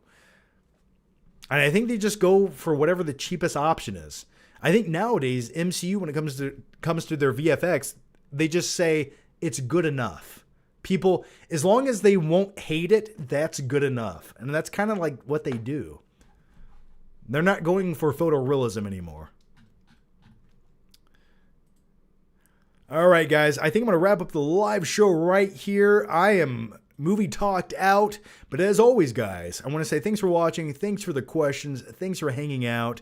It does mean a lot. And we'll hang out again very soon. And with all that said, thanks for watching. As always, stay safe. And I'll see you guys next time. Take care. Bye-bye.